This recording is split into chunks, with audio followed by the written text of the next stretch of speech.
What I think of last week Shanghai race was dramatic, okay? Very dramatic, okay? It was a challenge for us, but we managed to secure some points. My teammate Leona already get 1 point for our team, and then I still never contribute any of it. No, last week's race in general in Shanghai is pretty good. For sure, I'm satisfied with the team's performance result. And it was very fun to watch, and I had a lot of fun battling with Nakib in the first race. Not the smoothest of races, but it was definitely a fun one to do. Very satisfied that I finished in mid-pack. The team still managed to pull through and got some really solid results there. Could have been better had I not Didn't get to see some good actions in the front for race 2. Probably by far my best results in the season so far. Pretty happy for my teammate, he managed to get us our first point for the season. But we do feel that we've been targeted by one of the players as they've been protesting frivolously against us. Last week in Shanghai was a pretty difficult weekend for me. And although it was a really good result for Stratos, there was still a little things that we didn't get right. I was really hoping for a podium, or definitely top 5. Dropping to second in the championship overall for both the team and myself, but it's fine. We're still in a good position to challenge for the overall championship by the end of the season.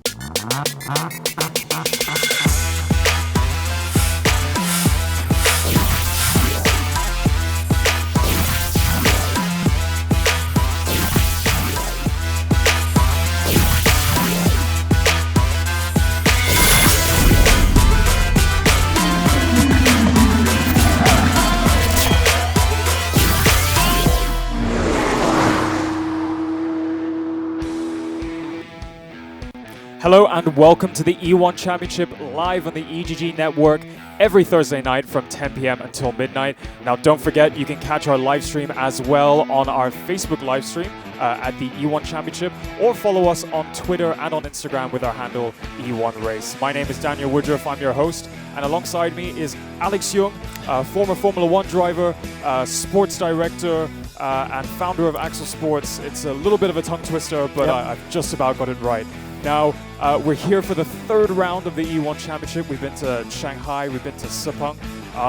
Alex, tell us a little bit more about the E1 Championship for our first-time viewers. Well, I mean, you know, we've seen this year how esports has taken off. It was always taking off, but it's just been accelerated with all of us staying at home, and especially e-racing or simulator racing, especially in the region. And we've seen the standard of the drivers and the teams just go up and up and up. So we need our own Formula 1 championship for these e-racing, and that's what E1 is all about. We got the best of the best, and we've seen some exciting racing. You just mentioned the 2 rounds we've already had. We've had last lap overtakes in each race we've had so far, so it's been super exciting. Super exciting indeed, and I can't wait for tonight's action. Now, tonight we are going to be racing at the Dubai Autodrome, but first, let's get a little bit of a refresher into the championship's rules and format. Okay, so here is the calendar, and we've had 2 races in Asia, and now we're in Asia still, in the Middle East and Dubai. We then move on to Europe for a couple of races, 3 races in fact, before going to America and finishing off back in the region in Australia. Now each round will have 3 different events. We start off with the qualifying round, which determines the starting positions for race 1, which lasts 15 minutes, after which we have a much longer race 2 at 30 minutes with the added twist of a reverse grid. Here are the championship points. Obviously, you get points all the way up to 15th position with 25 points for first and 1 point for 15th. Same amount of points for race 1 and 2, but you get more points for qualifying. Top 5 score points for qualifying, and you additionally get 2 points for fastest lap in each race.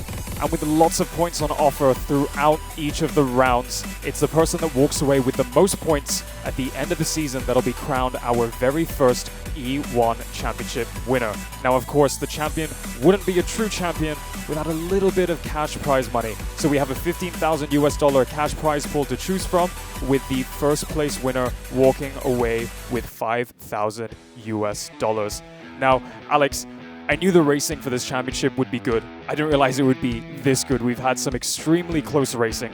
Shanghai, for me, the last round was definitely a highlight for me. What about you? Yeah, I mean, we were on our feet, weren't we? So much happening. The different strategies, especially in the second race, with some drivers 1 stopping, some drivers 2 stopping, and a puncher in the last lap for the leader. Wow. Yep, and it just shows that the racing here is just like in real life. Anything can happen. If you go a little bit too long on a certain strategy, you can get things, as you said, a tire puncture, just like Nakib saw in round 2 in Shanghai. Lots on offer. Let's jump straight to the highlights from Shanghai. So, pole sitter Ayman Hakim had a poor start. And Nakib, his fellow front row starter, got him off the line. Here he is getting into the lead on lap 1. He held the lead for a while, but you can see the 2 RSG cars just behind him. Inigo Anton finished on the podium round 1, spun out mid-race, but this is the move Ayman Nakib does on Nakib to take the lead. And Mika Hakimi, his teammate, just behind, was able to also overtake Nakib a little bit later on and just hang on for RSG's first 1-2 of the championship, with Stratos Motorsports' Nakib Aslan in third. On to race 2, and it was a reverse grid race, and Inigo Anton led early on before a couple of spins later on ruined his chances. But we saw some super aggressive driving by Nakib and Ayman as they tried to get back up to the front. Now Ayman was on a one-stop strategy, whereas Nakib was on a 2-stop strategy. So Nakib came back at him at the end, and this is when he overtook Ayman after Ayman had contact with the back marker. But then Nakib on the very last lap had a puncher and only just made it across the line in first position. You can see the relief on the bottom right hand of the side of the driver. And lots of emotion there from Nakib, and rightly so. We can see him at the top of the championship standings in the drivers' table with 80 points, pulling 6 points clear with Miko Nasi racing under Safe House. Close behind him, Ayman Hakim of RSG. A very strong showing by RSG, 2 drivers in the top 4. And we can see the points in the top 5 still very, very close. So the championship's still too early to call. Now let's take a look at the team's championship standings. Right at the top, we have RSG showing that consistency does pay off. We can see that there is a little bit of a gap being pulled away from Safe House Racing with Stratos Motorsports in 3rd place. And we can see the top 3 is still very, very close. We'll see what happens after this round in Dubai tonight. Yeah, so it's kind of interesting with the points. If you watch the round 2, you'll notice that some of the drivers' points have changed a little bit. That's because of a couple of protests after the last round, so we had to just change it a little bit. But that's normal.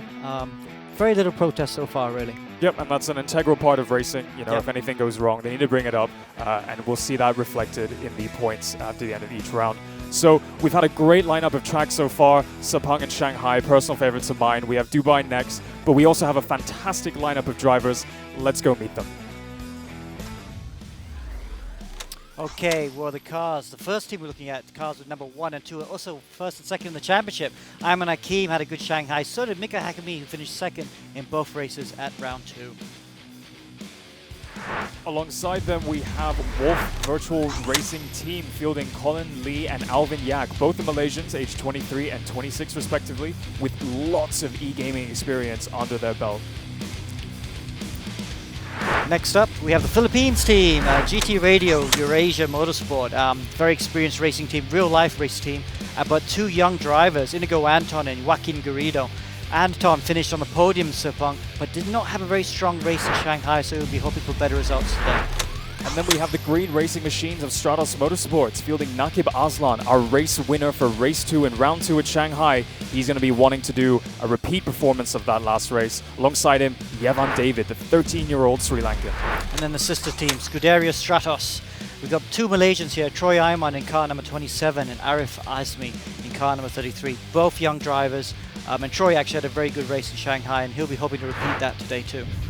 Up next, we have the Singaporean Black Wolf Racing Team fielding Kaylin Chin, the young 14-year-old Australian, also a Rock Cup vice champion in karting. Alongside him, the team owner Daniel Uy. And then the Bruneian team, I1 Racing, got 2 drivers, Benjamin Seek from New Zealand in car number 88, he's age 30, and Lu Chen Yang, from Malaysia in car number 188, and he is 35 years old. And then we have Safe House Racing, the team that's consistently collecting points. We have Alistair Young, a champion in both real racing and Formula 4 and in e-racing. Alongside him, the cool, calm, collected Finn. We're going to see him up at the front again tonight, I'm sure. And now we come to the ERacing GP leaderboards. These drivers qualify on the weekly leaderboard. And the first driver we're looking at is Ayman Hazik, a top sim driver. So if you want to qualify and race with the professionals, you go to the RaceRoom E1 leaderboard and you can qualify. Alex Chia also drove in round 2, and he also made it for this round as well. And then the third driver is Francis Gonzalez from Philippines. Always smiling when he drives. He's a real pleasure, and he's super quick too.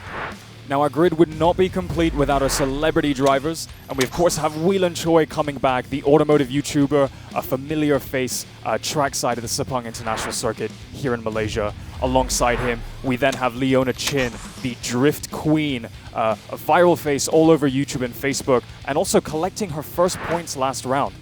And this is really where we're going to see the mix-up today. This is a very, very exciting addition that we have on the grid tonight.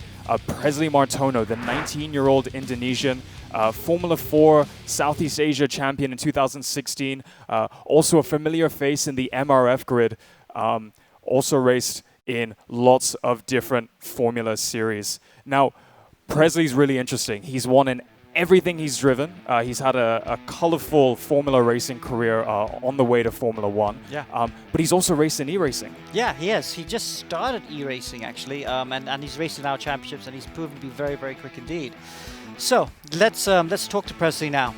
Presley, you want to just tell us a little about yourself? What you've been doing the last few years? Hi. First of all, thank you for having me. It's really exciting to be here. And yeah, my name's Presley. I'm actually 20 years old, not 19, but for some reason, Wikipedia has it at 19 for some reason. But the last few years have been a bit challenging because, of course, like Daniel mentioned before, I was like everyone. My dream was F1, but you know, sometimes things don't always work out the way it always does. But nonetheless. So I haven't really been racing the past few years, but then been getting more involved in e-racing, which was really good fun. Yeah. Started racing from home, and then obviously joined your championship before and other various championships, and yeah, now I'm really excited to have the opportunity to race in E1. Yeah. Well, first of all, I'd love to be 19 on my Wikipedia page as well. Maybe we could sort that out. But it's really great to see you back. I know you've had quite a couple of years. It's a problem with real life racing. It's so expensive. So if you don't have the sponsors, you can't get in. So, I mean, what's it like coming to sim racing? You know, I mean, it's really just about whoever can have the most practice. It's a real equalizer for everyone, isn't it? Yeah, I feel like it's how racing should be. You know, you practice whenever you want, and you join in races whatever you feel like joining, and you kind of just manage your own career. And I think that's really interesting. You know, I could join a race. One day, and then the next day I'll be on another championship, and that it always improves my skill. Obviously, it's not the case in real life, but that's why I'm really happy to be a part of the e-racing community right now. So Presley, we've had some really competitive races here at the E1 Championship, round 1, round 2 at Sepang in Shanghai. How have you been preparing for tonight's race? Well, Alex gave me the call maybe last night. No, two days ago. Yeah, 2 nights ago. So I've ever since then I've been trying to get up to speed. Obviously, I'm a bit in a disadvantage because I haven't been participating in the first few rounds, but hopefully I adapted quite well. And obviously I put in the laps, did some quali runs, did some race runs, trying to make sure the tires last throughout the whole race. And obviously right now I'm in P1, a facility, digital motorsport facility in Indonesia, and they've been giving me the platform and the rig and the simulator to actually make sure I can extract the best out of the car. All right, well, Presley, best of luck for tonight. We're gonna look forward to you disrupting our grid, and hopefully coming to fruition tonight. Now, before we get into the action, let's take a look at tonight's track. So tonight we will be racing at the Dubai Autodrome, and as the name suggests, the racetrack is in Dubai in the United Arab Emirates. The track goes in a clockwise direction and is 5.3 kilometers long, so one of the shorter tracks we've had so far out of the 3 rounds, with 16 corners, but 2 very interesting long straights. We have an 800-meter long back straight, as well as an 850-meter long start-finish straight. Now, these are going to be 2 key areas for the drivers to use DRS, as well as to execute overtaking maneuvers. But we've also seen some interesting overtakes happen on turn 14. Though, that being said, I do feel like this is going to be a bit of a harder track for overtakes. You can see that it's a lot more long and flowy, which means some of the drivers are going to find it a bit difficult to stay in the slipstream and maintain that downforce. We're going to have the usual suspects in terms of tire compounds, soft, medium, and hard, as well as a standing start. Strategy we've seen comes into play massively in the last few races, and it will do so tonight as well. Now, this is an exciting circuit. Alex, why don't you walk us through a lap? Okay, so here we are, a lap on board with Alistair Young as he starts his lap down the start-finish straight. You can overtake into turn 1. This is a place we've seen lots of action in the past, especially on the first lap. Just break through there. Third gear is possible, fourth gear is also possible. Now, these next sequence of corners is taking it full throttle, flat out. There's so much grip in these Formula 1-esque sort of cars. Flat out here, small lift here, and then brake in for turn, turn 6 and turn 7. It tightens up quite a bit, and you can lose a lot of time if you get it wrong. Now we're coming to turn 8 and especially turn 9. It tightens up and it goes down onto the back straight. Very important corner to get right. If you don't get a good exit out there, you're going to be very vulnerable down this long straight. Now, like turn 1, this will be used for DRS, the drag reduction system, to try and overtake the car in front of you. So we'll see a lot of overtakes into this hairpin here, turn 10. You can go around the outside of this hairpin if someone's defending, because the next corner is a left-hander, because then you'll be on the inside for this left-hander. Left-hander is always a bit tricky coming out of with traction. You can see a bit of oversteer there on Alistair's car. This hairpin here goes over a brow, and you can get a bit of oversteer as you turn in just before the apex there. Now, through this turns 13, it's a really, really long straight, kinda. It's kind of flat out. Now, into turn 14, we will see some overtaking here. Often at the last lap, you see people diving down the inside and having contact. So always a bit of drama on that corner. Now, as we go through the penultimate corner, one more corner to go. Turn 16, again, it's a relatively simple corner, but an important one, because again, it leads onto the start-finish straight, so you really need to make sure you're on the throttle nice and early. And we saw a lot of oversteer there, and when the steering wheel snaps as Alistair comes out of that, all those corners. But at the Dubai Autodrome, we're seeing a little bit of a different style of racetrack than we've seen in the last 2 rounds. Yeah. So that's exactly right. Slightly different. The traction issues are not, well, we saw a lot of oversteer there. It's not quite as bad as Shanghai. Shanghai had a lot of really bad rear tire wear. But you have all these long corners which kind of invite people to try and stick their noses down the inside of someone. So in the past, we've seen lots of contact.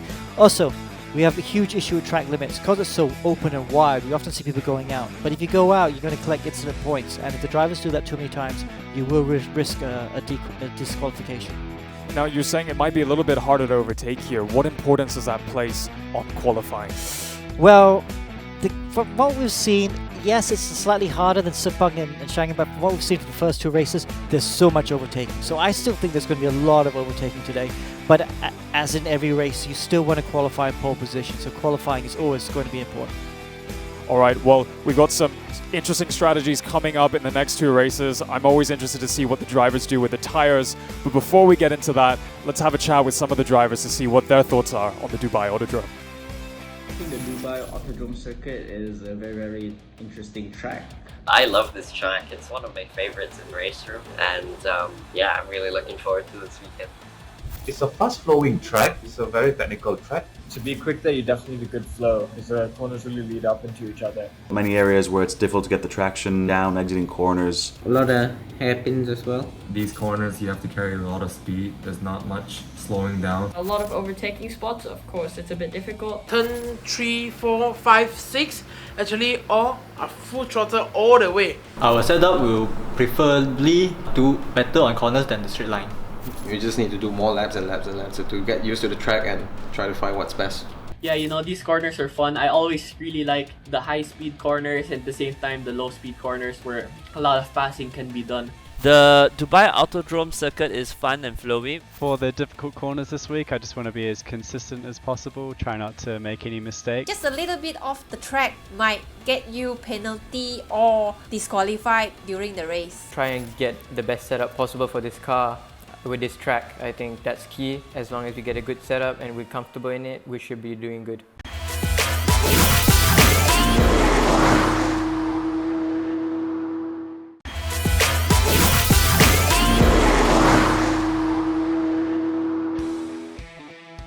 And welcome back. We're going to be beginning the action on track very shortly. But before then, don't forget to follow us on all of our social media pages. We have a live stream on Facebook at the E1 Championship, and you can follow us on Instagram and Twitter with our handle E1 Race. Now, without further ado, let's hand it over to Alex and Des to take you through the action. Thanks very much, Daniel. Yes, Dubai, the venue for round 3, Alex. The guys are just in practice at the moment. Naqib Aslan is the man who's top of the championship standings. Miko Nasi second best. But interesting to see Presley Martono getting a ride on the ERacing GP car. Yeah, and he's been super quick in practice actually.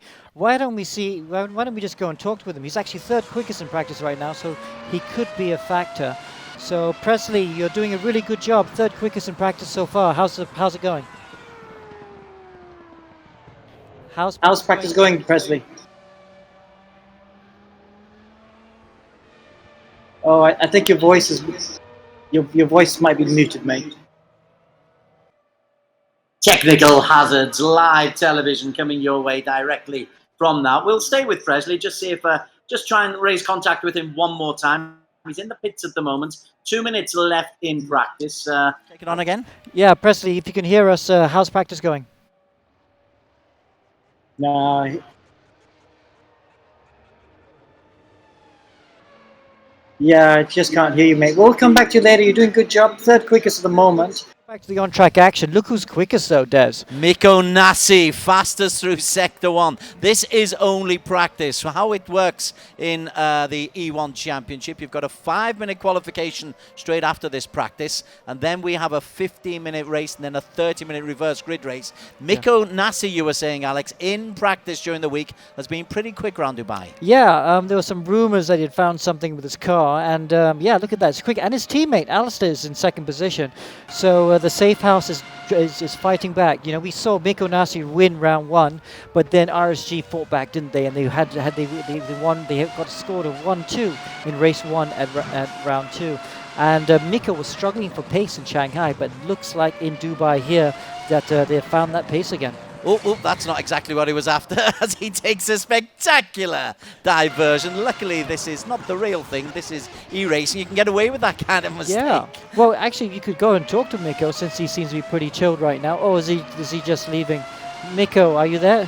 No, he's just taking off his cans, hasn't he? So he can't hear us. I think he's just getting ready to go to the toilet just before we get to the race. But we could be riding on board with Alistair Young. Let's try and talk with Alistair then. Alistair, you're looking very fast at the moment. Alistair, how's it going? Oh, no, we don't have Alistair either. Yeah, how's the car feel?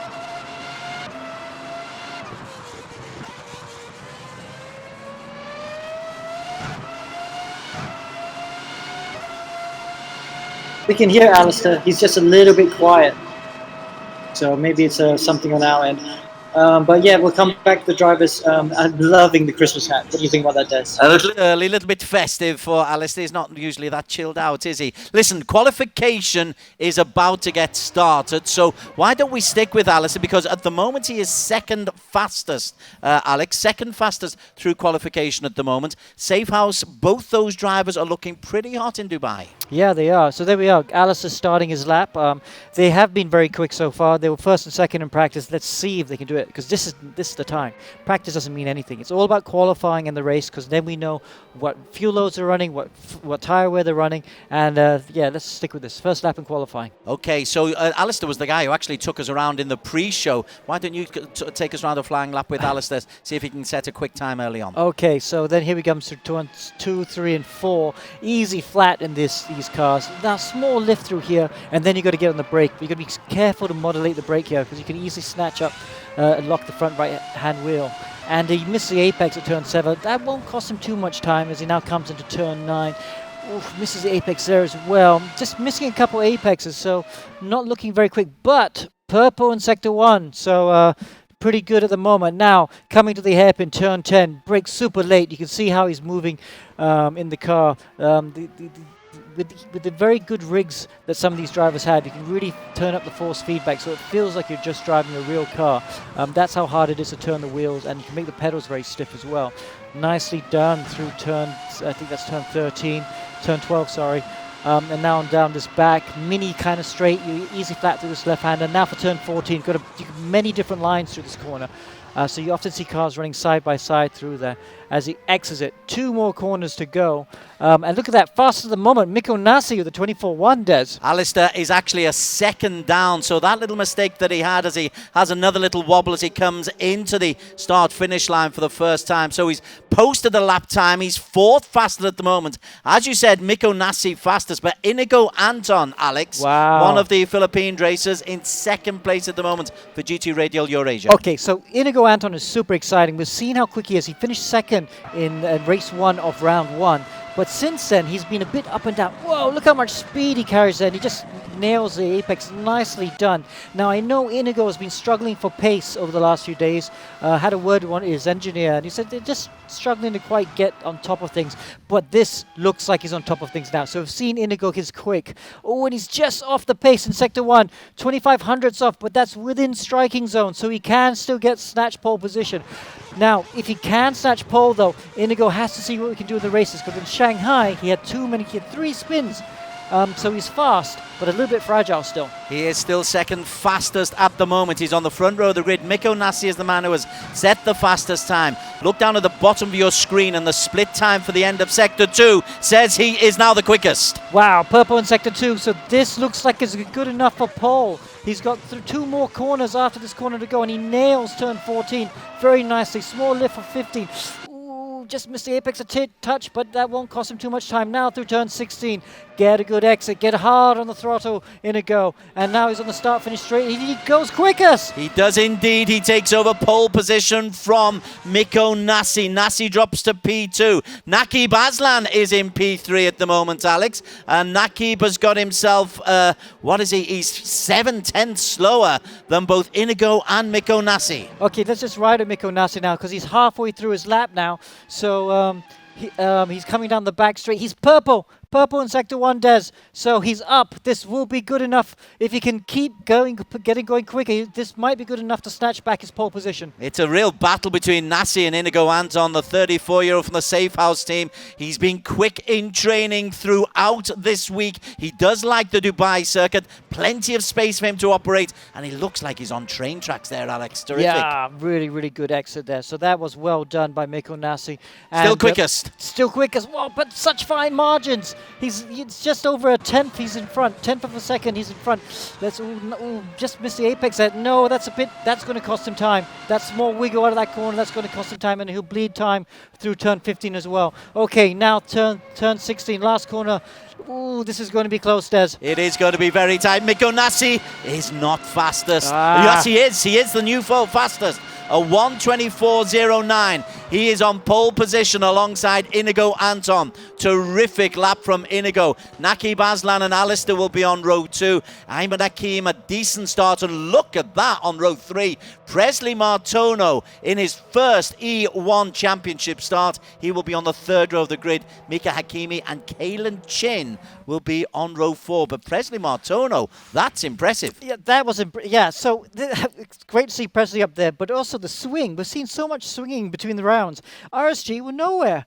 They had the best car for sure, because you could see how much traction they had at Shanghai. Shanghai, you really need good traction, and they were the quickest cars, and they were always at the front. But now they're over a second off pole position. So the setups for each track are very, very crucial, and the teams have to work through this. And it's the first time we're doing this. It's season 0 for E1, so you can see some of the teams still haven't quite nailed how they're going to attack these cars. But it's great for us, isn't it? Because we never know who's going to be at the top. You get 5 points for coming fastest in qualification, 4 for second, 3 for third, 2 and then 1. So 5-point scorers. Once we get into the race itself, it's 25 for first, 20 and then 16 right the way down. That's the same for both races. And quite rightly, if you've got the RSG racers racing this quickly, Alex, they can catapult themselves back into championship contention.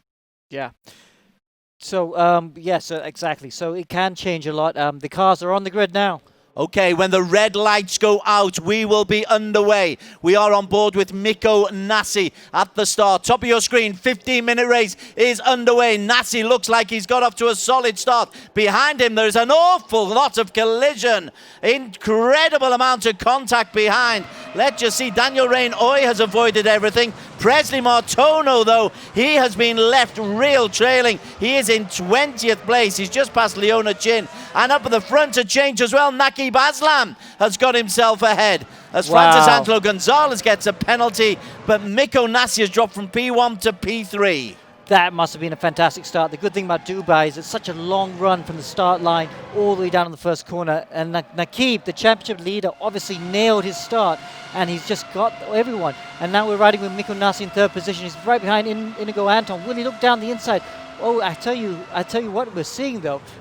Safe House car does not look quick down the straight, so they're obviously running a lot of downforce. They will have DRS later. They don't have DRS on this first lap, so maybe you can use DRS to try and get back in amongst the front two. Championship leader Naqib Aslan has the lead.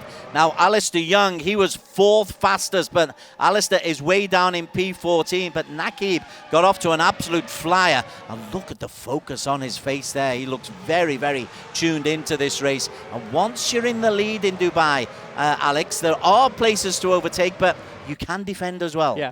So Naqib is always thinking about the race. So he would have been setting that car up for the race. So I know his tyre wear would be pretty good for this first race. But let's talk about tyre wear. ×3 today. So they are going to struggle to make those tyres last a whole 15 minutes. And that's what Naqib will be focusing on. But behind him, Inigo Anton is hanging in there nicely. We saw a very messy race in round 2 from Inigo, and this is much better performance from him. He's right on the back of Aslan right now, and looking good indeed. There is Naqib Aslan. He's on the right of your screen. He is the lad in the green car. I say a lad, 20 years of age. Inigo Anton, still a teenager in P2. It's Malaysia versus the Philippines, and I'll use the word advisedly, a veteran, Miko Nassi in P3. Right behind them, Ayman Hakim has also made a decent start. I do need to just mention, though, Alistair, he was obviously caught up in that massive crash that took place on the start line. He has dropped from P4 down to P11, Alex. Yeah, so disaster for him. Well, not quite a disaster. There's still a long way, a lot of racing to be done today. Still got 12 minutes to go in this race, and don't forget the reverse grid race later. But most importantly, the car looks okay. That is the main thing. When you do get in those start line crashes, you often end up with damage. But at the moment, that car looks straight. Miko Nassi is making a little move down the right-hand side, and Nassi goes on the inside of Inigo Anton. Anton defends for his life there, as he did. Miko, as you say, straight line speed doesn't quite seem to be there. We'll see as he has the DRS. So the DRS is on for Nassi. He's in P3. Can he pull onto the back of Inigo Anton? I know exactly what he's thinking right now. Right now he's thinking, I have got too much wing on this car. So for those that don't know, these cars, these single-seaters have wings on them. They're like upside-down wings for an airplane. But instead of lifting them up into the air, they push the cars into the ground. Now, the great thing about that is it gives you a lot of grip in the corners, but it also adds to drag. So if you've got too much wing, that means you're going to be slow down the straight. That's what's happening with Miko Nassi. He's got a super quick car, but it's too slow down the straights, and he cannot get past Inigo Anton at the moment. There is Naqib Aslan still leading. Yeah, so look at that. Nassi trying to look, but just can't get close enough. Nico tries to go on the inside once again. Now that's 3 times he's tried to make a maneuver on Inigo Anton, and all 3 times relatively easily repelled by the Filipino. Again, just look how close it is. It's 0.1 of a second, the differential between them. Ayman Hakim in 4th place is looking interested as well, and Troy Ayman, another teenager from Malaysia, in P5 is there. So plenty going on. Another who's made reasonable progress, Alex, we haven't mentioned him yet, young Kalen Chin, 7th at the moment. Yeah, Kalen, what an exciting drive in round 2, race 2, when he came all the way up to finish, I think it was 2nd from the back of the grid. So, yes, he's having another storming drive. Oh, miss apex, that's going to cost you a lot of time. That's because you're going to bleed that time all the way down the start-finish straight. But, yeah, so another poor qualifying, but let's see if he can make it up into the top 5. Okay, I must tell you that Alvin Yak has had to retire from the race. Well, he's coming out there, but he's obviously been involved in a big flare-up. And Presley Martono also is virtually out of the race. He's had to go in for a bit of a change. There was that big incident on the start line, Alex, that we didn't really have a look to see, but I suspect Alvin was involved in that. Yeah, I could see the Wolf Virtua Racing car just go up into the air. So it was obviously his car because I don't think it was Colin. Colin seems to be going strong still in the middle of the pack. But yeah, big shame for him. But hopefully he'll go out and see if he can get fastest lap. Because don't forget, you get 2 points for fastest lap. Okay, let's go back up to the top of the leaderboard. There is Naki Baslan, but the battle for P2 is still raging. Miko is right behind Inigo Anton, and there hasn't been more than 0.3 of a second between them in all of the 4 laps so far, Alex. Yeah, so Miko really needed to win this race. He didn't have that great a round 2, did he? He was quite ordinary. And he had pole position, but this is going to hurt him because he's seeing championship leader right now, looking like he might score another win. Yeah, so Miko, he's on the left of your screen. The focus is on. They're just behind the green car. Naki Baslan is driving superbly well. What are we? We're nearly approaching the halfway line, the halfway mark of this 15-minute first race. They call it a sprint. It's a 15-minute sprint, but Nasi has not been able to sprint past Inigo Anton, whose early season hot form continues. Yeah, and he's driving so well. Obviously much happier with that car. Like I said earlier on, in the beginning of this week, he was really struggling for setup, and the pace was just not there. But he looks much more comfortable. Look how relaxed he is, and he looks extremely focused. Look, and okay, Nasi, great exit onto the back straight, but he's really in the slipstream, and he's just unable to get closer. That car is just not running enough downforce. Okay, dives down the inside. But can Inigo Anton hang on around the outside? No, he doesn't. He gives away. Great move by Miko Nasi. Miko Nasi on board with him as he gets into P2. Naki Baslan will be the next man in his sights. That is a formidable target to overcome. It is Naki Baslan who leads in the green. The Stratos Motorsport driver is the championship leader. He was imperious in round 2 in Shanghai last week. Miko Nasi, though, is really on his tail once again. Great drive from Miko, but look at that determination on Naki Baslan's face. Yeah, he's very serious, and you saw how relieved he was when he won the last race in Shanghai. But now he doesn't have DRS, and we ride with Nasi looking back at Miko Nasi, and yeah, he's got the DRS. He's closing down the straight, but not close enough for turn 1. So, who saved the tyres the most? Miko Nasi, I feel, would have used up quite a bit of his tyres to overtake Inigo Anton for second position. And I can promise you that Aslan in front would have been bathing those tyres. So out of these two, I think Aslan will have better tyres come the end of the race. Yeah, you've mentioned the tyre wear. The tyre wear is ×3 for all of these races. That means that the tyre degradation is very quick. If you're involved in overtaking manoeuvres, if you're involved in swaying across the track, you will lose grip. Yeah. And look at Nasi's got a good. The DRS is closing. He's not close enough though for this lap. Inigo Anton hasn't given up P2, I tell you, as we are on board with Naki Baslan, but Inigo Anton in P3. He's got a view as Nasi goes on the inside, and Nasi has got the lead. Oh, what a cheeky maneuver from Miko Nasi. And Naki Baslan was caught napping, Alex Young. Yeah, so down this into turn 14. Will Nakib try and come back? Not close enough. And look, Anton is there. Anton's down the inside, but Aslan holds on for now. What a race for P1. Ayman Hakim, meanwhile, is happily just tracking away in P4. Hasn't got close enough yet, but he will have been, as you term it, babying his tyres. Ayman Hakim, as we look backwards, I want to look forward. There he is, different lines as they come through. Nasi, Nakib, Inigo. Ayman Hakim, is he close enough to make a move yet? We're nearly 2/3 of the way through this race. Yeah, not quite close enough. I was quite surprised to see Hakim struggling so much with pace. They were so quick in Shanghai, but just not able to have the pace at the moment. I wonder if he can do something with the car between race 1 and 2 to try. Oh, look at that struggling bit of oversteer on the exit there.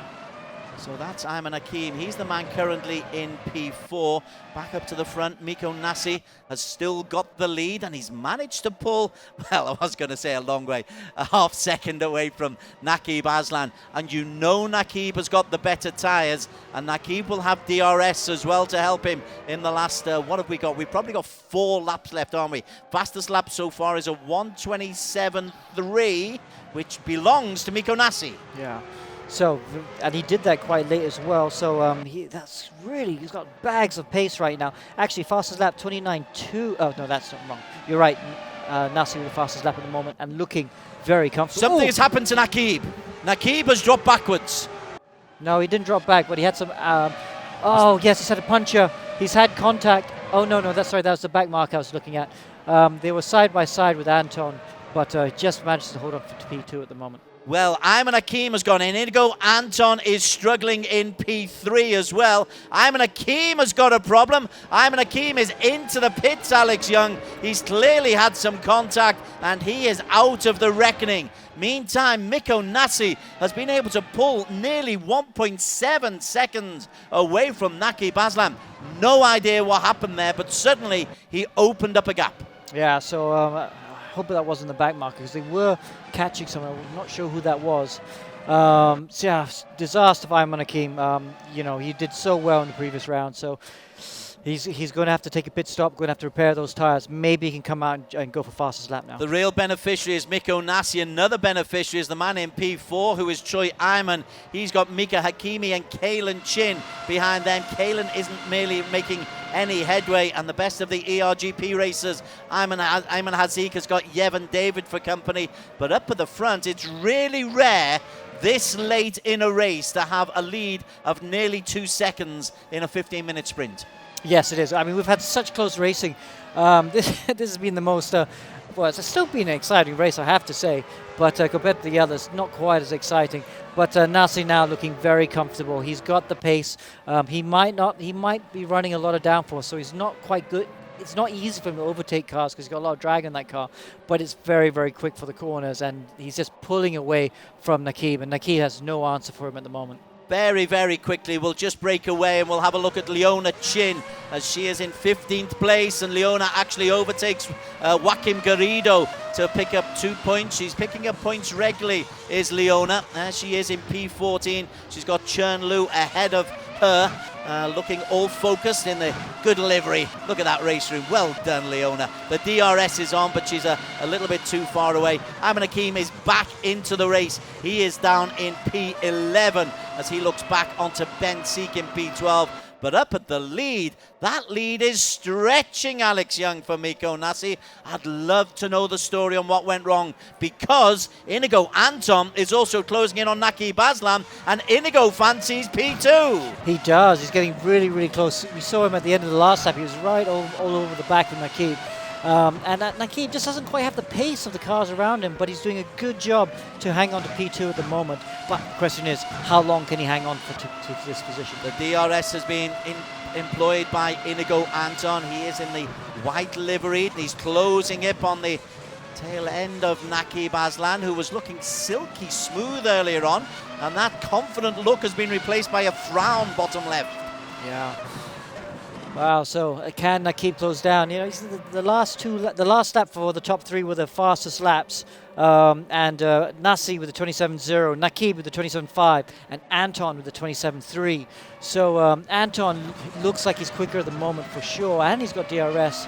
2 more laps to go. Yeah. Did you say, Des? 2 more laps, I think. They just crossed the start-finish line to make it a full lap plus 1.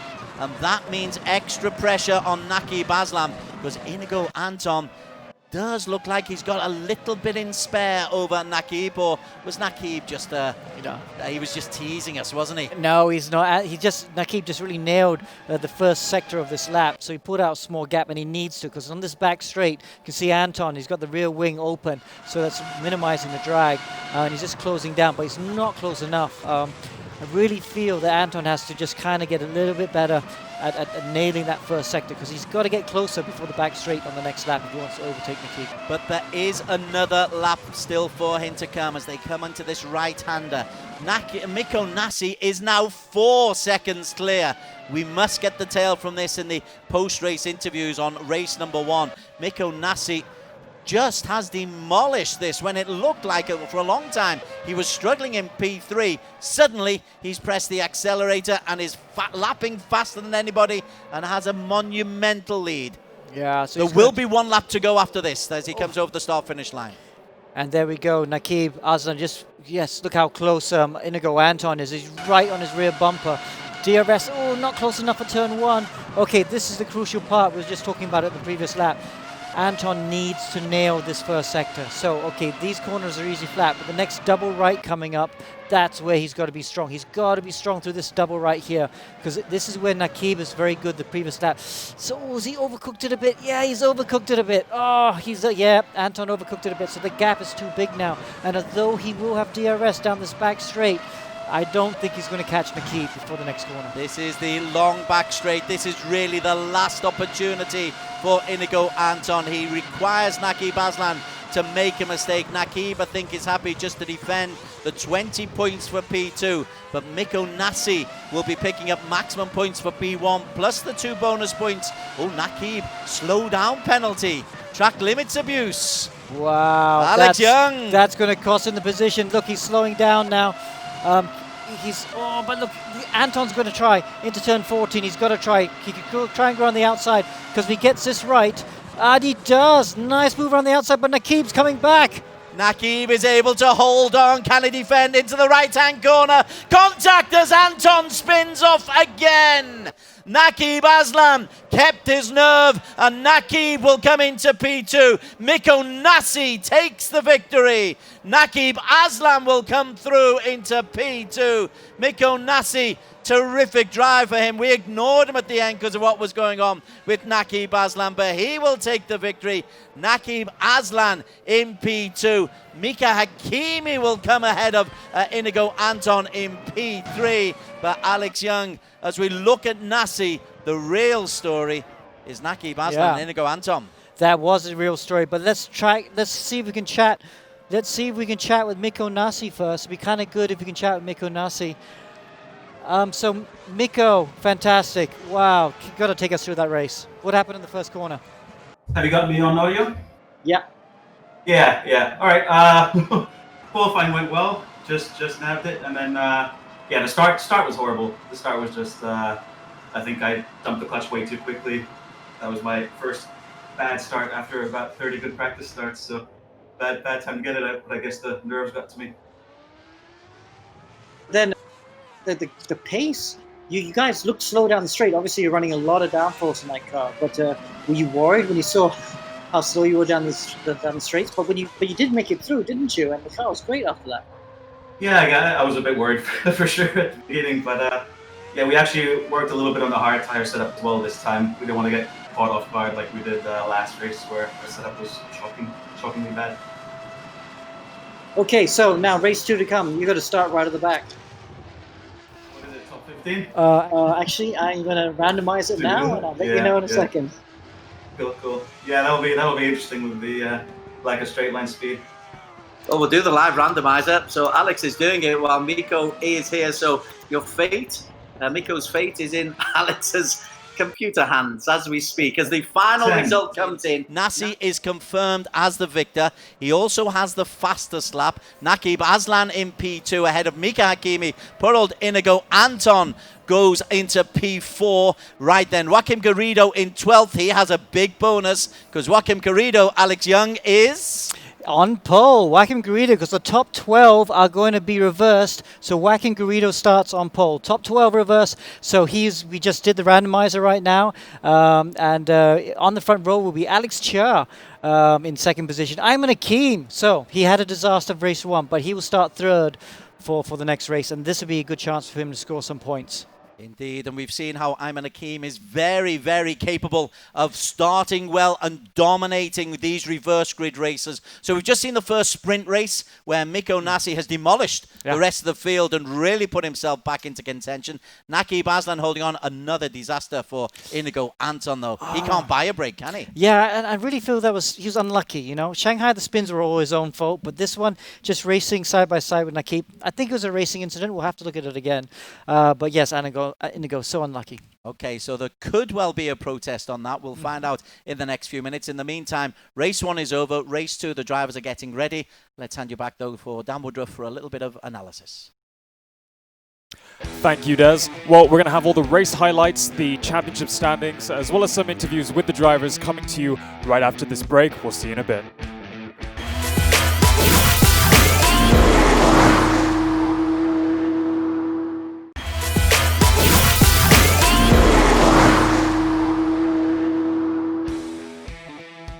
and welcome back to the E1 Championship live on the EGG network. We've just wrapped up race 1 here at round 3 at the Dubai Autodrome. Don't forget you can catch all of the action as well on our Facebook live stream, and make sure to follow us on Instagram and Twitter with our handle E1 Race. Now, that was also a very exciting race 1. For me, the standout thing there was setup. Yeah. I mean, we saw the GT radial cars having so much more straight line speed. We know that all the drivers were on hard tires. Explain to us a little bit more about how setup comes into play. Well, so it's like a real car. So you can change spring rates, you can change wings, you can change cambers, toes, roll bars. So you always got to just find what's the best compromise for each track. And they have to do that. Like you can see, the RSG cars were struggling for pace. Mikko Nasi had a lot of downforce, so he was slow in the straights, but really fast in the corners. All right, well, lots to take into consideration. Let's jump straight into the race 1 highlights. So at the start, it was a bit of a dramatic start, quite a bit of a mess in the middle. I could see quite a cars going everywhere. Wolf Virtual Racing cars getting involved. I think one RSG car also got involved. Nakib, though, with the best start of everyone, had a real rocket start. And he had to fight off Inigo Anton, Mikko Nasi early on. Now Nasi was on pole, really good lap for pole. And his race pace was very good as well. Took him a while. You know, Inigo Anton was really driving well, and it was really hard for Nasi to overtake. In the end, Nasi had to kind of do a bit of a Hail Mary and throw it down the inside at one point to make the overtake. This is him trying to go a little bit earlier on. He wasn't able to do it because Inigo hang around the outside. So I have to, you know, the first half of the race, Anton was driving very well. This is that Hail Mary, just down the inside from way back, but made the corner. Most importantly, he made the corner, Mikko Nasi did, in the black car, and that put him up to second. Now, Nakib, I did not think was as quick as these two cars behind him, so in the end, Nasi was able to get by and took dive down the inside for turn 12. Nice move there. And after that, he was gone, wasn't he? You know, Nakib looked to try and come back at the end of the straight, but couldn't make it happen. And in the end, Nasi was able to win quite comfortably. And Nakib just had to deal with a lot of pressure from Inigo Anton, especially in the last few laps. You know, Nakib was very good, I think, in the first half of the lap. Not so strong in the second half of the lap, because the second half of the lap, Anton was always very close to him. And we saw this in the last lap. But look at this, Anton trying to go out the outside. And I thought he had done it at this point. Really sweet move. But Nakib was back up, and then they were side by side. And then penultimate corner here, side by side again. And I think Anton just got a bit of a tag slapper there. And that's it. I think he would finish 4th in the end. But there's the winner, Mikko Nasi. And race 1 caused a bit of a shift in the in the results from the starting positions. Mikko Nasi up in first place, bagging 27 points. His number there in purple because he also gets points for the fastest lap. Nakib Aslan very importantly maintaining his position in the top 3 and also maintaining his points lead in the overall championship. Mika Hakimi of RSG keeping those points collections up for the team. Inigo Anton, he's really going to want to be putting in a solid performance in race 2. He knows he has the pace, he knows he has the speed. He just needs to really make more decisive maneuvers, maybe earlier on in the race, to see how he can finish. And I think he has to work in his starts, but let's see if we can talk to him right now. We'll talk to Inigo and actually talk about that race. So, Inigo, how was your start? That was a really exciting race. I want to talk about the last lap incident, but let's talk about the start first. How did they go? Yeah, so, you know, one of the problems, and just, you know, we're trying to keep on improving is our starts, because of course the other guys are really quick, and you know, just even last night to today, we've been trying, and we finally found out what works for us. And you know, I was really happy that I was just even to be able to go side by side with Nasi into the first corner as well as the lead.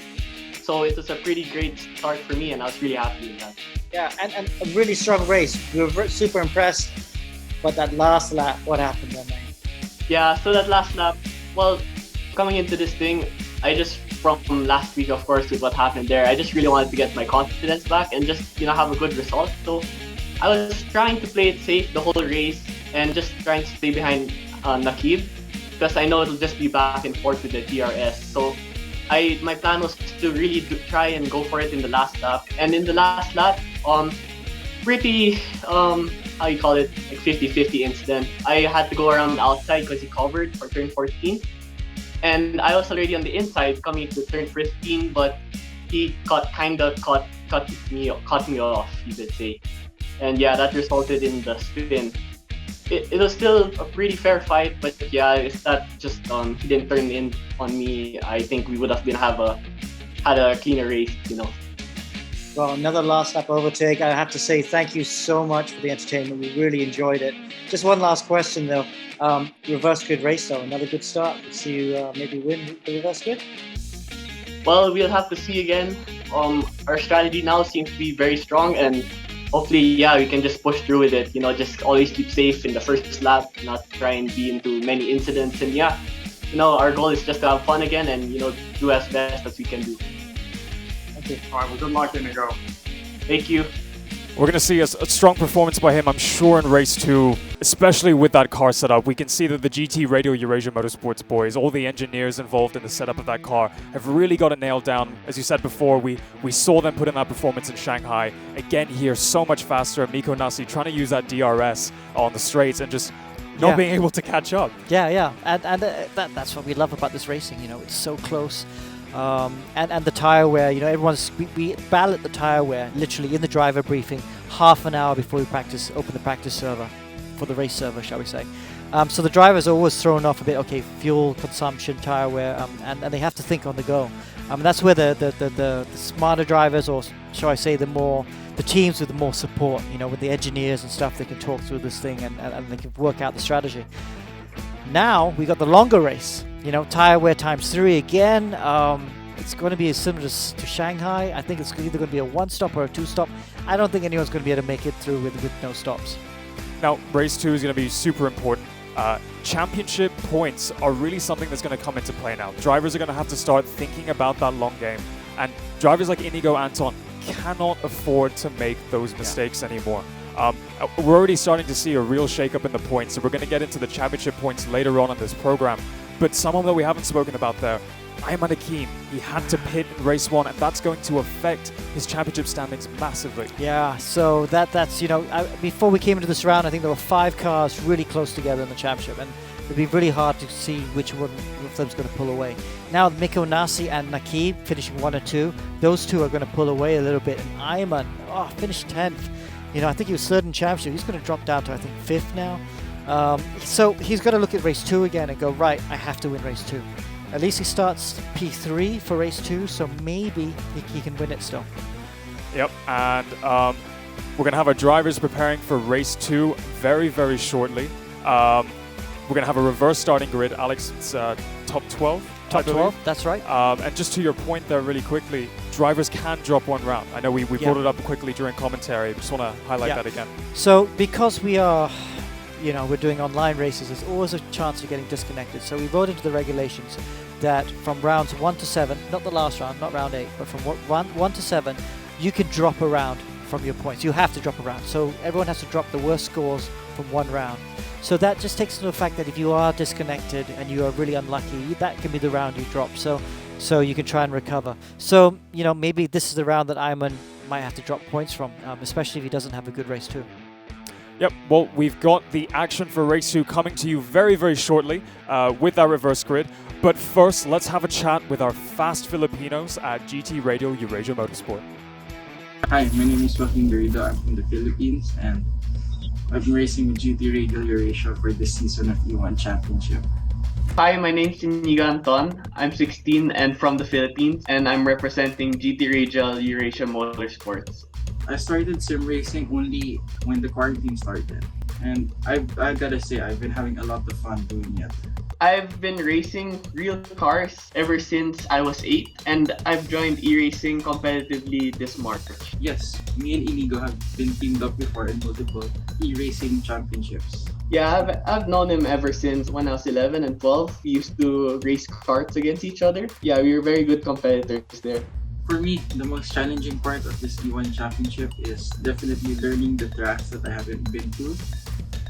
coming into this thing, of course, we want to try and challenge always for the top. But, for us also, it's such an amazing experience. And, we're happy just to be learning from this. I would like to say to my opponents, good luck and let's have a clean race. Yeah, good luck to all. Hope that Chef Gene fights, no bumps, So it'll be fun again and, see you in the racetrack.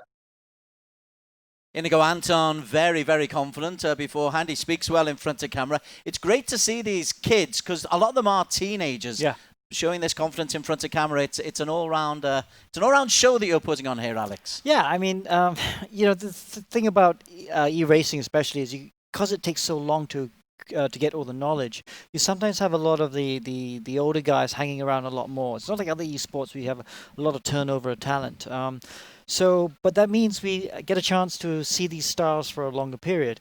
But it's really good that we see so many junior drivers coming in because that's something that maybe we didn't have in sim racing a few years ago. A lot of them are getting a little bit older and getting a bit established. But we have so many youngsters coming into e-racing now, and that's why it's great to see the young drivers from Philippines doing so well. Indeed, earlier on we had an 11-year-old Dylan Tan racing. He's not here today, but there are many, many teenagers. Listen, we're just about to go into race number 2 of the day. It's round 3 of 8 in the season. The guys are in the practice ring at the moment. There's about 8 minutes still to go into practice. Let's just get on board. Yevon David is out there. He's just about to start a lap. Yevon was middle of the table. He's one of the teenagers we were talking about. Yeah. But I think we can get on Discord and we can actually talk to one or two of the racers. Who do you fancy? Ayman Akeem. Yes. So Ayman Akeem is one who was 4th place, hovering along the way, and then had a bit of a nightmare midway through the race, Alex. Yes, Ayman, I think you can hear us. Such a tough race 1. Can you let us know what happened? As far as the moment, we still trying to investigate what's going on. Just now, it was kind of related to the fuel actually. So when I was in the car setup, I filled up about 80 liters, which is about just enough to go to the race end. And on the track, it suddenly just reduced itself to, I don't know, 50, 60 liters, something like that. It's about 8 laps. So we kind of short on fuel on that. So I don't know what's going on, but clearly it shows on the car setup there is about just enough to go to the race end, which is 11 laps usually. So yeah, I don't know. I need to investigate something about it. Maybe talk to some guys in the race room maybe later on after the race. Well, such a shame, man. You were doing so well then, P4. However, you were struggling a little bit for pace, huh? What's happening with the setup? You guys are so strong at Shanghai and now not so strong today. I think the ballast works. Okay, so the ballast works. All right, so now race 2 then. Race 2 is coming up. You start P3. This is a good chance for you to try and win this race. Yeah, it's more like a damage limitation right now. So we knew that what we can do in the race 1.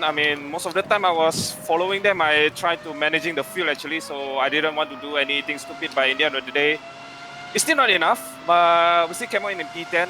Good valuable points for sure, and I think good starting position, I guess. That's the attitude. That's the spirit. Congratulations anyway. Good luck, and hopefully we'll talk to you later in much happier times. Yeah, sure. There's about 6 minutes left in practice, and we'll try and talk to maybe 1, possibly even 2 other drivers. Certainly keen to maybe talk to Leona Chim because we talked to her at the start of the season, and her ambition was to begin to maybe pick up 1 or 2 points. Well, I can tell you, in each of the last 3 races, Leona has managed to pick up points, all lower than 10th position, but nonetheless is now getting competitive, Alex. Yeah. So Leona, you parked the car, very responsible. No talking while driving. I cannot do 2 things at once. Okay, well, you scored some points just now. Congratulations. So come into grips with the car? Yeah? You come into grips with the car. The setup is getting a bit better because you're looking a bit more competitive now. Yes. Trying to get the car more easy, reliable to drive the whole race, not like fast in the first few laps and then cannot no grip at the end. So I more towards the whole endurance like that. Okay. Well, any particular strategy for this next race? You guys going to use soft tires, medium tires? You going to tell us? Just now I use hard, so I'm pretty okay with hard. So I'll stick with hard. One stop, two stops? One stop. Okay, thank you. You spilled the beans. Thanks, Leona. Good luck. We'll be watching you. Thank you. Bye.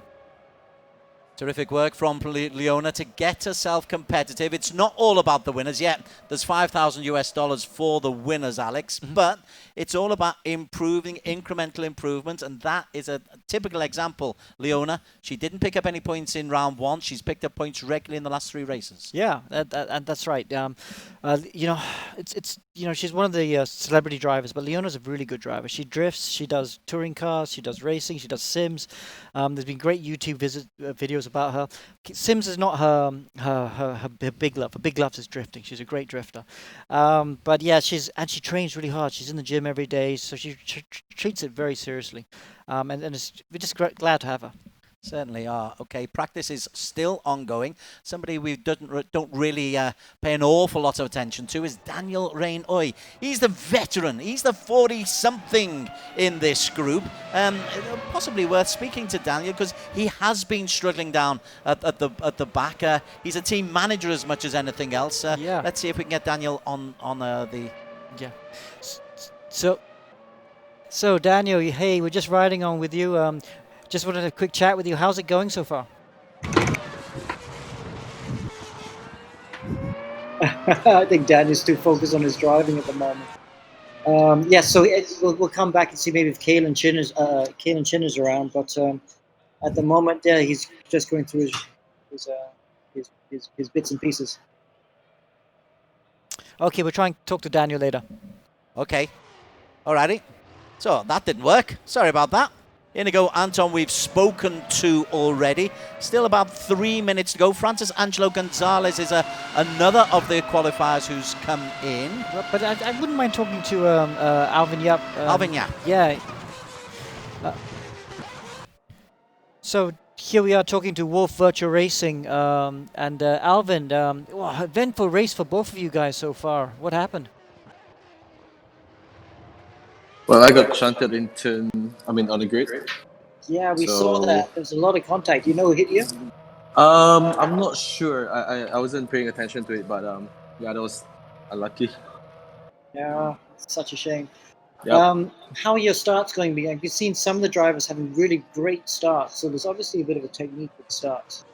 Yeah, we'll just try to prepare ourselves. I mean, of course, in turn one there'll surely be like some incidents, and try to not have any incidents at all if you can. But yeah, we'll see. Because starting with hard tires, that's definitely not the easiest choice to go on. But we'll see what we can do. All right, man. I can tell you're really disappointed. We hope that you have a great race two, and best of luck. Sure, thank you. One of the advantages of actually having a bit of time between the races, we get a chance to talk to some of those who aren't often in the highlight reels, because we do focus obviously on those guys who are at the top. We didn't speak much about Mika Hakimi. He's got himself another podium in race number 1. You know, Alex, he's an outside contender. Yeah, that's true. I mean, Mika Hakimi, very quietly, we didn't really see him that much in race 1, but he still finished 3rd position. So just talking to you now, Mika, you want to talk us through your race? Mika, how was your race? I think my race was decent, I guess. I mean, I don't know.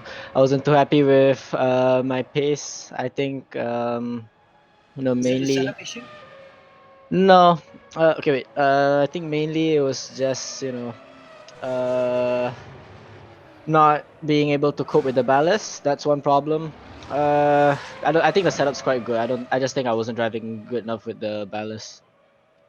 Well, I can also hear you're disappointed. A few disappointed drivers we're talking to after race 1, but we're just going to wish you the best of luck for race 2. Thank you. And we ought to get our focus on race number 2. It is a reverse grid race. The practice session is over. That was just the in-between session that the guys had. Mika Hakimi will be starting fairly low down on the grid. The top 12 in reverse order. It means Ayman Hakim, who we spoke to, will be on the second row of the grid, and that is great for him. Yeah, so Ayman on third. We've already seen him win 2 races in E1 here in Season 0. Start's going to be important, but even if he doesn't get a great start, he has to be patient in the first couple of laps because his competitors, the guys who are really fast, they're starting all the way back in 10th, 11th, 12th. So he has a bit of time, and he doesn't want to rush the first corner. It's a 30-minute race, number 2. Your logic for, because you set the rules, you set the agenda. Obviously, the sprint race we get, your logic for a 30-minute race for race 2? Okay, so we needed to spice it up, you know. So race 2 is a 30-minute race, and we get pit stops, so it's going to be a lot more fun. So pit stops and strategy really come into play. You've got tyre wear for the guys to think about. We heard from Ayman, he got his fuel loading a little bit wrong last time as well. So an awful lot for the drivers to be thinking about. As the red lights ready to go out, right then, we are on board at the front. It is again, there's crashes at the start. Joaquim Garrido is off to a good start. Ayman Hakim behind him, and Troy Ayman also involved. Inigo Anton has got himself up into a decent position as well, going wide. Joaquim Garrido loses out, and the man leading is Yevon David. Inigo Anton has gone into P2, and Ayman Hakim chases into P3. Wow, you said take it easy, Alex. They weren't listening. Wow, I really wish we were riding with Inigo Anton at that start because he started, I think, in P9. He must have had an amazing start because he went from P9 to P2 in one straight. What a great start. And now we're riding on board with Yevon David, the Sri Lankan, who's based there in Singapore. He's got a good start as well. We haven't seen much of him in E1 so far. He's always been in the mid-pack, but he's leading now, his first time in E1. It's a 30-minute as Mika Hakimi gets a slow-down penalty for track limits abuse. Inigo Anton in P2. Ayman Hakim, who we said would be a real challenge, is in P3. He needs to be patient though, but as you quite rightly say, what a start that was by Inigo Anton. He was, because he came 4th, he was on P9 on the grid. Yeah, and Anton, he really wants to win his first race. He's finished 2nd in round 1, but he's got to be careful here because Ayman Hakim is right behind him, and Ayman Hakim is so experienced. You know, he's been sim racing for over 10 years, won multiple championships, and he's going to be right there. Francis Angelo Gonzalez, a slow-down penalty. Ayman Hakim is in P3, Inigo Anton in P2, but Yevon David is the man who is holding on to P1. Yeah, so then coming through turns 2, 3, and 4, Yevon David still holding onto the lead right now. He's a super good karter, won multiple championships in karting in real life. Still quite new to Sims, but if he can hold on to the lead, any lap he can hold on will be fantastic for him. Miko Nassi is in P7. Miko has made a really, really impressive comeback. As Miko, 7th place at the moment. Yeah, so 7th place at the moment. He's had a very steady first lap, and there he is in P7. Is struggling to, as he comes through turn 10, really struggling. Up at the front, Inigo Anton has taken the lead. Inigo, there must have been a mistake from Yevon David because he's dropped into P2. He's trying to compete there with Ayman Hakim, but yeah, Ayman Hakim is now up into P2. So Yevon David dropped off, but Inigo Anton is streaking away. It is early stages of this race, still 27 minutes to go, but Inigo is clearly furious that he didn't do a finish on the podium in race number 1. And what a start from Inigo Anton. Yeah, so, wow, could we see our first winner from the Philippines in E1? And he's got a huge lead, and more importantly, he's out of DRS. So Hakim, he's not going to even be able to benefit DRS, so that move on Yevon David was great for him. He got him into the lead, and it got a big gap between 2nd and 3rd. 2nd and 3rd, though, is Hakim. Then Hakim's now coming under pressure from Troy Ayman. So Troy Ayman, he's in the top 3. This is the first time he's been running the top 3 as well.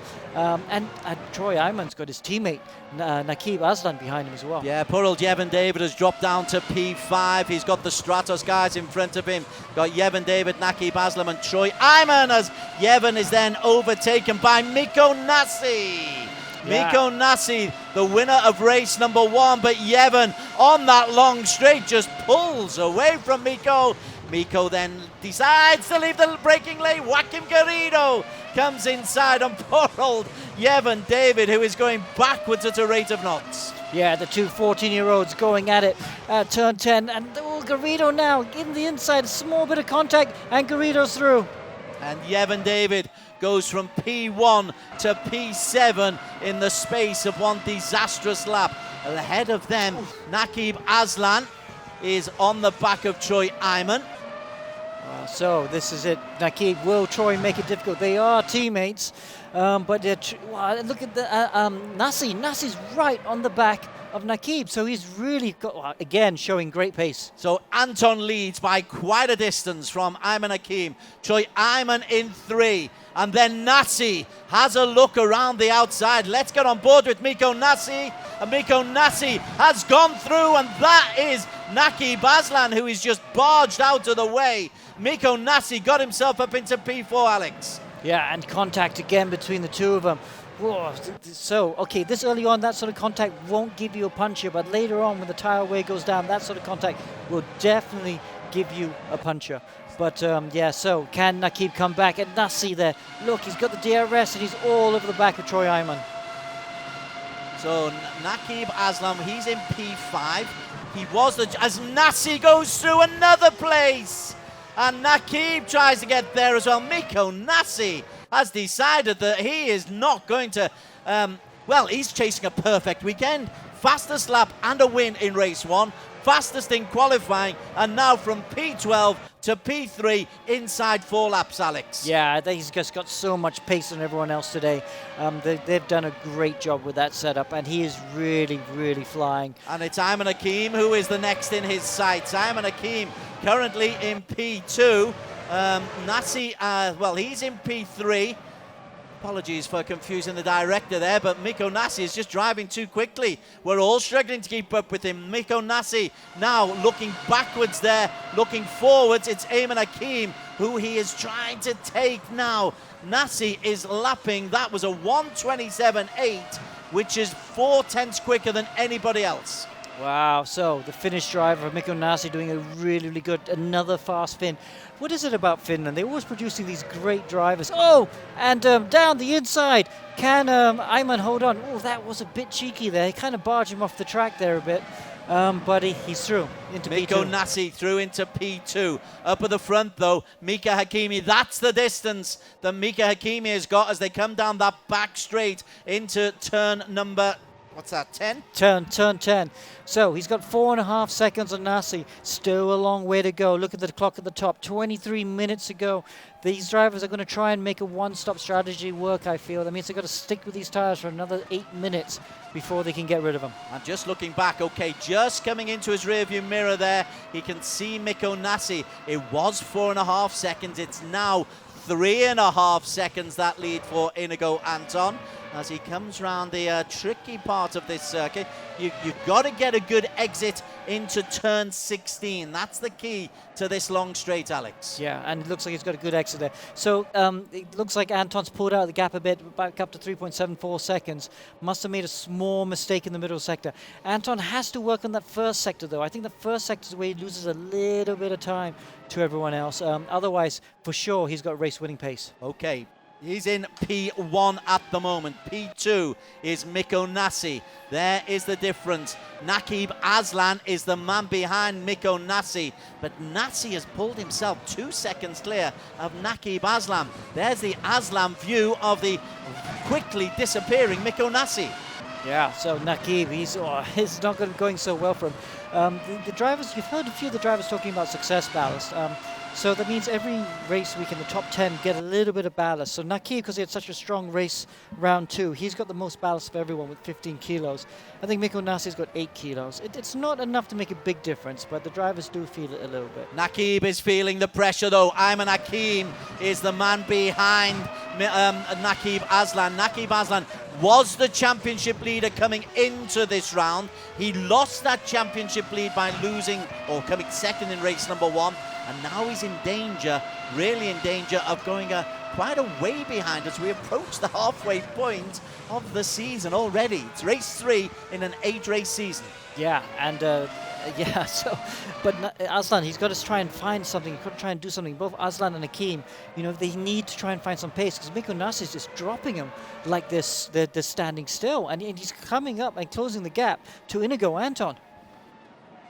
Further down, let's just, as that procession goes, it will get interesting. Joaquim Garrido, though, he's making a move there and has just gone past Yevan David. Contact between the Filipino and the Sri Lankan teenagers. Joaquim Garrido's got himself up into P6. That's good work from the GT Radial Eurasia guy. Normally he plays second fiddle, does Joaquim. Then he goes wide and just closes the gate on Yevan David. Mika Hakimi is the blue car in the middle of that triumvirate. Yeah, he's struggling for pace again. I don't know. He must have had he had a slowdown incident, didn't he, on the first lap? So, but now he's on the back of Yevan David as well as he pulls down the inside, and he's got the DRS, so that move should be made. But Joaquim Garrido finally getting through into 6th position. Mika Hakimi comes through into 7. Joaquim Garrido is the man just in front of him in P6. All on hard. Are they all on hard compound tyres? Yes. And when do we think of the pit stop?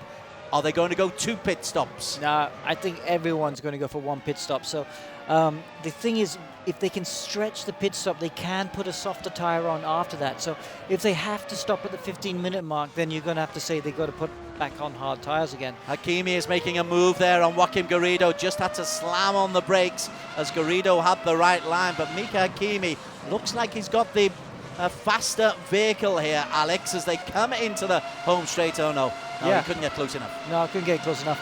Speaking of Garrido, Garrido's engineer as well, and you know, Garrido's actually a right foot braker, but for this championship, he's decided he's got to learn how to left foot brake because the cars are so fast.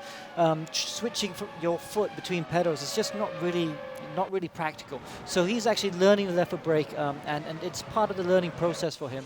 Oh, looks down the inside, not quite close enough at the moment. Mika Hakimi, though, has asked a couple of questions on this lap. He fancies getting himself up into P6. You get points right the way down to P15, which is currently Ben Seek, one of the Brunei-based racers, the Kiwi racing out of Brunei, as Hakimi tries to close in.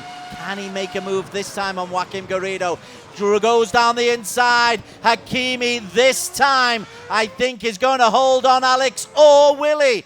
Look at Garrido. Garrido manages to squeeze out Hakimi. This is the battle for P6. Garrido is still holding on. Incredible stuff from Joaquim Garrido. Hakimi asks more questions. Still 18 minutes to go.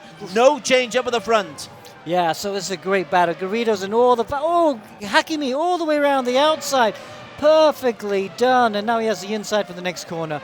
Wow, that was a good move. Mika Hakimi, after a lot of trials, gets himself up into P6. Joaquim Garrido drops to P7. Up at the front, Inigo Anton, the other Filipino, the leading Filipino, has been able to hold on to that 2.5 second lead over Miko Nasi. It pushed up to 3 seconds occasionally, but Inigo, having been spun off from a podium position in race number 1, having done really well in round 1 of this season, could be, Alex, en route to victory here in race 2 of round 3. Well, yeah, that'd be fantastic for GT Radio Eurasia. You know, they came into this championship, you know, they're new to sim racing, but they are a motorsport team, you know, so they know how to do it properly. They know about setups and strategies and stuff. And they've gone with 2 young drivers, and it might pay off in only round 3.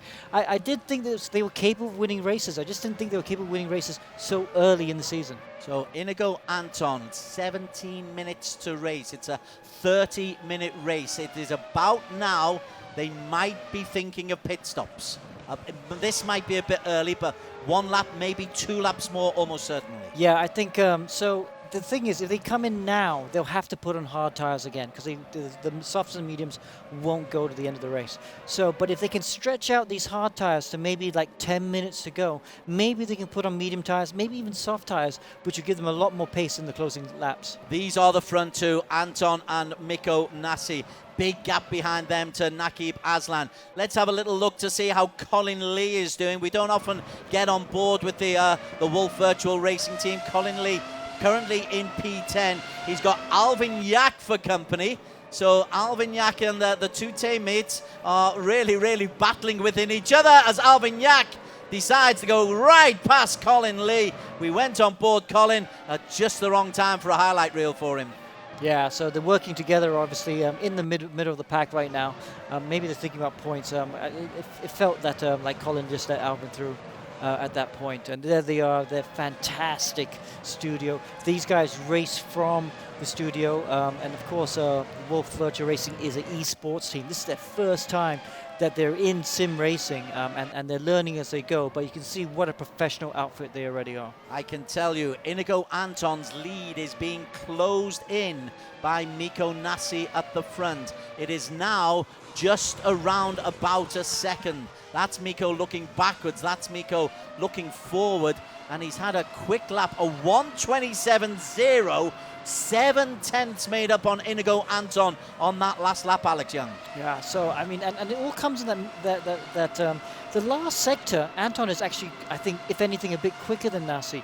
But it's somewhere in the middle and the first sector that Nassi is much quicker and he's able to close on the gap to the Filipino driver. So maybe Anton can find something in his driving a bit, because I think he's got a car fast enough to win this race. Just not quite as consistent as Nassi at the moment. It's still a relatively comfortable lead. That's a back marker in P3 who's just getting out of the way. They're the front two. Francis Angelo Gonzalez, a slow down penalty.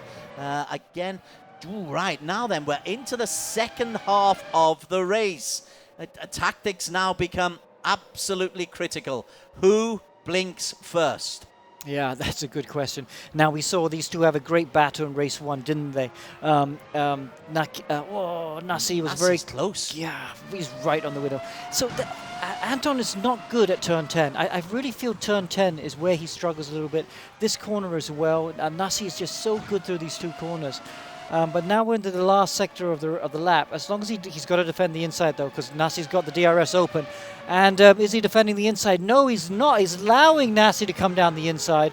Very surprised about that, indeed. Very surprised. Actually, a little bit. I'm shocked he didn't cover the inside. So, Inigo and... Oh, what's happened to Mikko Nassi? He's gone to the pits. He's gone for his pit stop. He has indeed. Mikko Nassi has made that pit stop.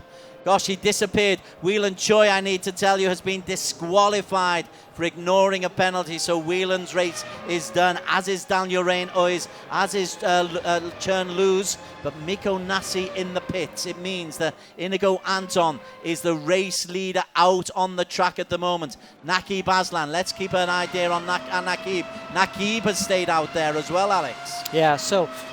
Okay, so Nakib there in P2. He's having a very quiet race today, in both races really. Not really having the pace to run with Eurasia, GT Radio Eurasia, or with Safehouse. So he's a bit alone. Ayman Hakim just behind him, but not really close enough to challenge. Ayman Hakim is 1:47 behind Nakib. That is the view behind for Nakib. One of those is a back marker. One of those is the blue vehicle of Ayman Hakim, who I must say we expected to be quicker in race number 2. Started in P3. He's still in P3, but everybody has gone past him. He's not really made an impression. No, he's just not had the pace today. The RSG cars, I know both drivers are talking about ballast, but it's not ballast. It's something else. It's got to be set up because they're quite a bit off the pace at the moment. Well, Nakib currently in P2, but hasn't gone in for a pit stop yet. Neither has Ayman Hakim. Neither, for that matter, has Inigo Anton. And they're staying out. They couldn't be on a no-stopper, could they? You made it too difficult. No, You made it too difficult. Do you think they're on a no-stopper? They're kids, though. They make these kind of choices. Well, Nakib's best lap is no. Inigo's gone into the pits. Okay, Inigo's gone into the pits. Let's see what tires he puts on. Let's watch him as he comes out. I think, could he put on medium tires? I think he could even put on medium tires and go to the end. Let's see what the decision is. Waiting. It feels like you're waiting forever when you're in the pit stop like this, whether you're in the virtual world or the real life. And he's put on medium tires, so he's gone for the aggressive strategy. Mikko Nassi had to pit a lap earlier, and he's gone on for the hard tires. So can Inigo Anton recover the lead as he comes out the pit? Well, Mikko Nassi is the man who has got the lead. There is Mikko. So currently in the race in P4, but Nakib or Troy or Yevon David, who are ahead of him, have yet to make a pit stop. Inigo Anton, is only 2.5 seconds down on Mikko Nassi, Alex Young. Yeah. Whoa, big call. And he's got the medium tyres. If Inigo Anton wants to win his first race, he's going to have to drive something special. We know he's capable of producing quick laps, but he just doesn't have the consistency as Nassi. So let's see what Anton can do. He's got the medium tyre, though. He's got the faster tyre as well. Nassi has the fastest lap at the moment. If Nassi wins and holds the fastest lap, it will be a perfect weekend, a 59-point weekend, and it would put him at the top of the overall championship. It's not weekend, but you know what I mean. Race day. Yeah, that'd be crap. No one has had a perfect weekend, so let's see, well, perfect day. Let's see if Nassi can pull it off. So Nakib Aslan is the man who is currently in the race lead. He's 7 seconds clear of Troy Iman. The question, 10 minutes to go, Alex. Can he do a no-stop? Wow, that would be amazing if he can. We've seen this before. Stratos Motorsports just pull out a strategy that was really unexpected and win and produce a good result. With ×3 tire wear, I'll be shocked if he can make it go. But you've been saying it yourself. He's been driving really conservatively. He hasn't been. He was involved in a couple of moments early on in the race, but since then... Okay, well, let's see. Okay, the fastest lap of the race is a 27.0 by Mikko Nassi. Nakib has just done his fastest lap of the race, and it's a 27.9. That doesn't suggest conservation, does it? No, it doesn't. I think he's got to come in for a pit stop. At the moment, though, he is out there. Another of the Stratos drivers, Troy Iman, hasn't made a pit stop. Yeah. And the lead between Nakib and Mikko Nassi in P3 is nearly 30 seconds. Yeah. They wouldn't stay out. Scuderia Stratos and Stratos Motorsport, they are the two Okay, so Troy Iman has gone into the pits. Nakib Aslan is also in the pits. No, they weren't young and youthful and making a mistake. They would have punched it for sure if they'd try to go the whole way, because when the tires go all the way down, you do puncture. So, Mikko Nassi is back into the race lead by the time he finishes his lap. Inigo Anton still 2.3 seconds off the pace of him, so he's not really closing the gap at the moment. Under 9 minutes to race. That may seem a long time, but in reality, it's only about 5-6 laps. So Mikko Nassi is now back in the race lead, and Inigo Anton, that is the gap that he has got to close down. 2.5 seconds, medium compound, hard compound tires. Yeah, so he put on these medium tires with 12 minutes ago, so there should be enough time. He just needs to go flat out. I mean, he's got a chance of winning his first race, so he has to take it. He has to just attack. And let's see where the cards fall at the end of the race. Let's see where they fall indeed. Just while we've got a little bit of time, let's just go down and have a look at one or two of the racers who we've not really spoken about. Alex Cheer is doing pretty well. He's in P6 at the moment. Mika Kimi is round him. We don't often focus on Alex, but he's always there towards the bottom with his the AI goggles. Yeah, so he uses the VR goggles. Quite a few drivers use VR goggles actually these days. I don't. It makes me feel sick. But yes, he's having he's just running around in 7th position. That's pretty good. Well, he's just lost a place there because Mika Kimi has floated past him, but it's good to see Alex Cheer. Now then, Presley Martona, we focused on Presley. He is in a battle here with Kalen Chin. Kalen Chin in the black vehicle tries to come around the outside. Presley defends. This is his E1 Championship debut. He's qualified for this particular race. Kalen Chin hasn't had a chance to make an impression today. Yeah, Kalen again struggling for pace. So, you know, we saw in round 1 that Kalen was really quick. And then round 1 he struggled, shall I say, and then round 2 he's really quick. But then now here, in round 3 again, the pace has disappeared again. So maybe struggling just to find the right setup. Presley looking very, very focused. Kalen not smiling as much as he normally does. Joaquim Garrido is the third one in that car as Kalen has a little bit of a wobble. Yeah, so just managed to survive that. I thought he was going to spin to the inside wall. But yes, recovering at the moment. Okay, back up to the front. Let's see how Mikko Nassi is doing. Mikko is, it's 1.8 seconds. 1.4 seconds between Mikko and Inigo Anton. Well, they both just did a 27.1, so they're both pushing really hard. lapping very, very similar lap times. But yes, can Anton just get inside that magic 1 second with, then he'll have DRS, and then you just got to feel he's going to be all over the back of Nasi. It's Leona Chin who is the back marker. She gets out of the way, so Nasi skates past Leona Chin. Next to go past Leona will be Inigo Anton. But Nasi, you always worry when the back markers come up, just in case they don't get out the line quick enough. Yeah, but they did a good job getting out of the way now. And yeah, so Anton now coming down the start-finish race. Oh, he's lost a bit of time, 1.4 seconds. 5.5 minutes ago, Des. 5.5 minutes to go. Anton goes past Leona Chin. Leona is in another point-scoring position. We spoke to her before of this race, so if she can make it 4 consecutive point-scoring results, that'll be very good. Nasi still has the lead, but it's under 2 seconds. I think we're going to need to see some real defensive driving from Mikko if he's to hold on to this win. Yeah, look how focused he is. He's working hard, though. Oh, yeah, so he's pulled out that half second. Anton just not consistent in that first sector, but he also did have a bit of traffic though, so that could also contribute. So that's 1 and 2. The differential between them, as you can see, top left of your screen, is 1.67 seconds. Back in P3, if we break away from this, we will come back to this race, but Naqib Aslan is comfortably now in P3. He's 5 seconds behind Inigo, but 4 seconds ahead of Ayman Hakim. So Naqib, who was the championship leader, if Nasi wins, he won't be the championship leader, but those two, Naqib and Mikko Nasi, are beginning to stretch a lead at the top of the overall standings. Yeah, there is. Yes, quite a big gap. We'll have a look at the champion standings later, but yes, it's going to be really hard. That's going to be a big gap at this halfway stage. Ayman Hakim is the man who is in P4. There is Ayman. Ayman has got a back marker again. Poor old Leona. She's in the highlights for the wrong reason, Leona. She's overtaken by Ayman Hakim. Ayman Hakim, he's happy in P4. He's got a healthy lead over Troy Ayman in P5, Mika Hakimi in 6.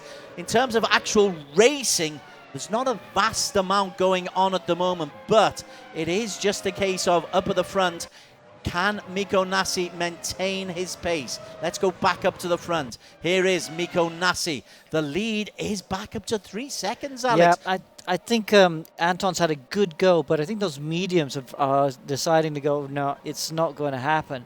And maybe they're just crying enough. Because the good thing about mediums is that they're quick, but the bad thing is they're a little bit fragile. They do not last as long as a hard tire. And Mikko Nasi looks like he's got this in the bag now. 3.5 seconds between them. Well, at the front wheel, I love these different angles that you're able to get on the virtual setups. Right behind Inigo Anton.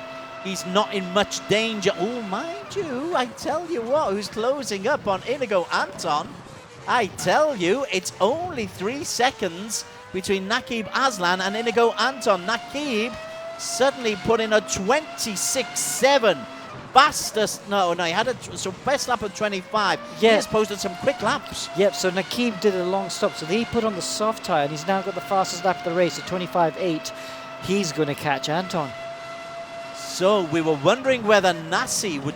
Now, is he quick enough? 2.5 minutes. He's possibly left it too late to get P1, but he's certainly quick enough to catch up there. There's the differential. There's Anton in P2. He's losing time now on Nasi, and a little wobble there, and this is the battle for us to really, really focus upon. Inigo Anton in P2. Gosh, he lost to Naqib Aslan in race number 1, and here all you can see, let's just give myself a little massage there. Let's just relax coming into the final 2 minutes.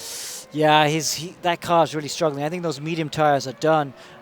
He's obviously gone on the longest stint there, and Naqib, those fresher soft tires, is just closing over the gap hand over fist. He's made a 1.5 seconds up on the last lap, and now with 1:50 to race, you suspect it's just a matter of time before Naqib Aslan, who looks like he's got the mind is focused there. Inigo, let's just focus. Don't look backwards, Inigo. Don't look back, because if you look back, you'll see that the green car is closing. Yeah, you can see he's starting to sweat. The pressure's starting to get to him. He keeps looking at the top of his screen monitor, so he can see the car behind. He can see Naqib's getting quicker. His team are telling him and he's listening in, and he's listening to them, and they're giving him gaps and stuff as they're getting closer and closer. And the gap is getting closer and closer. It's now 1.4 seconds between Inigo Anton. 1:10 left to race. Where are we on the circuit? I tell you what, there's another lap and a half to go, Alex. That's the problem for Inigo Anton. Nakib is closing inside a second now. It was over 6 seconds. Now it's less than a second. Yeah, so this is the last lap. This might be the last lap, no? I think there's one more after this. Okay, but yes. Okay, so even if this is the last lap, I got a feeling Nakib's going to get Anton. He's got the fresher tires. He's so close now. Okay, now through turn 10. Oh, contact! Small contact. That was a bit naughty. But for now, the Eurasia car survived. Okay, now this hairpin at the top. Will Nakib look down the inside? No, he decides not to. He decides to just get a good run because he will have the DRS as he comes out of here. He'll have the DRS. But I tell you what, Anton got a really good exit out of that corner, surprisingly enough. I don't know why Nakib's not using the DRS.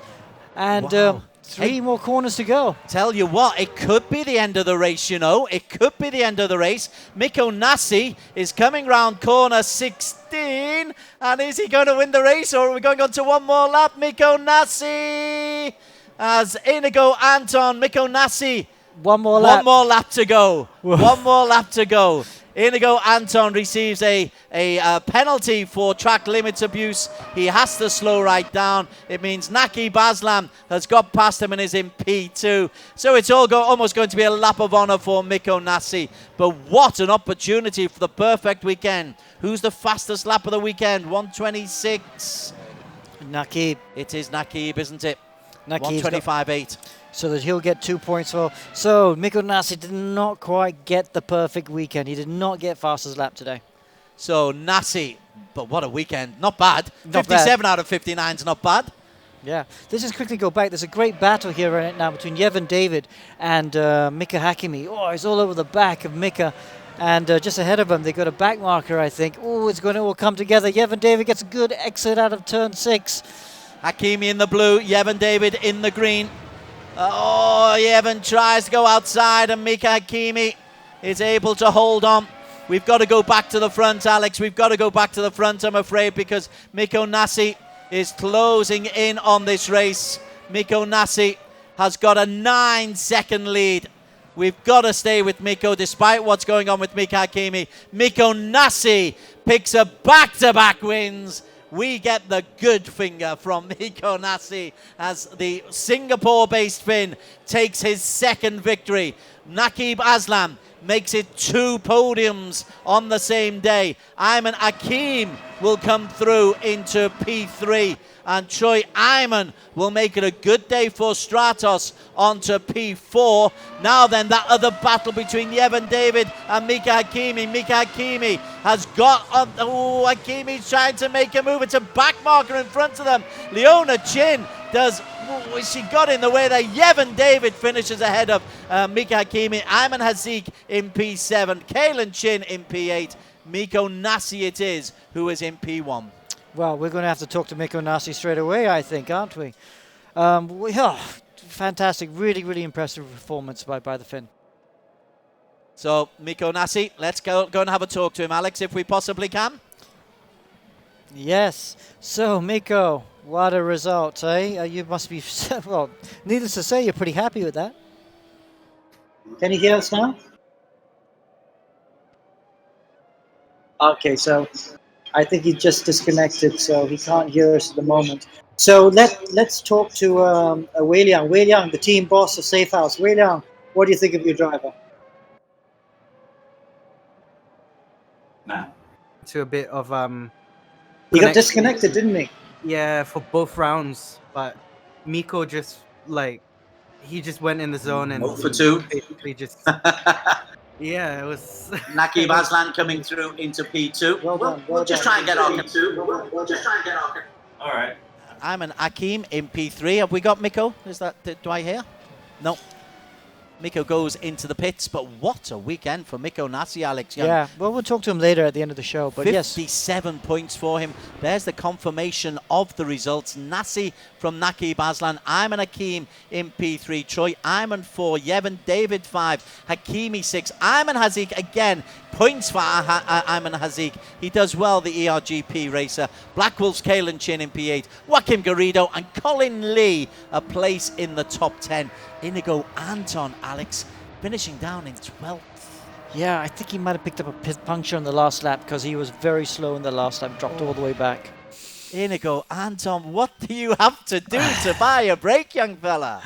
Well, but he's going to learn from this. You know, this is going to be really valuable, and he'll get a win soon, I feel. But you can only have so many times hard luck when you actually say, Inigo, come on, finish some races, get the points that you deserve. Anyway, a great win, a double for Miko Nasi. Alex and I have enjoyed the commentary. We've got some analysis, we'll get the points, and we'll also maybe talk about some of the penalties that might accrue. All of that comes from Dan Woodruff. That's right, Des. And Race 2 looking extremely exciting. Race 2 actually becoming as exciting, if not more exciting than Race 1. We have highlights, championship points, and analysis, as Des said, coming to you right after this break. See you soon.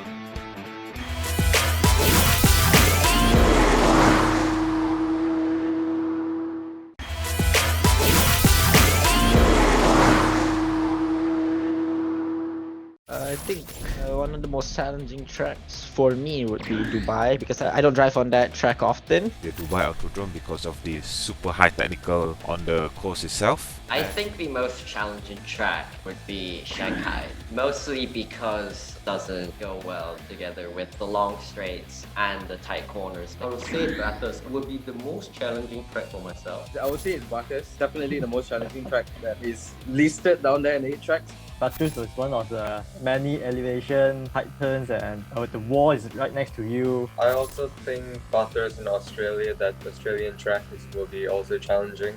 Being such a tight track and with the mountainy part downhill with these F1 cars. I also think Bathurst is the most challenging just because it's the nature of the track. I hope you guys can turn damage on, damage off during this race, because it's going to be very tight, very technical. It'll be interesting to see how a Formula car performs in that, because typically Formula cars are really low to the ground. If I remember the calendar correctly, I think Bathurst is at the end. That'll be the toughest simply because the walls are everywhere. Sepang, I think it's one of the most challenging ones with the elevation, the big curbs. The most challenging is the Road America, because I have not tried it yet. I think the hardest it maybe is the Road US, because never tried before. And then second, I think it's Shanghai. The first one is, oh my god. I got to say it's Bathurst in Australia for our last round. It is a very tricky mountain, and it's super hard again to get a perfect lap there. And if you just make one mistake, you're already out.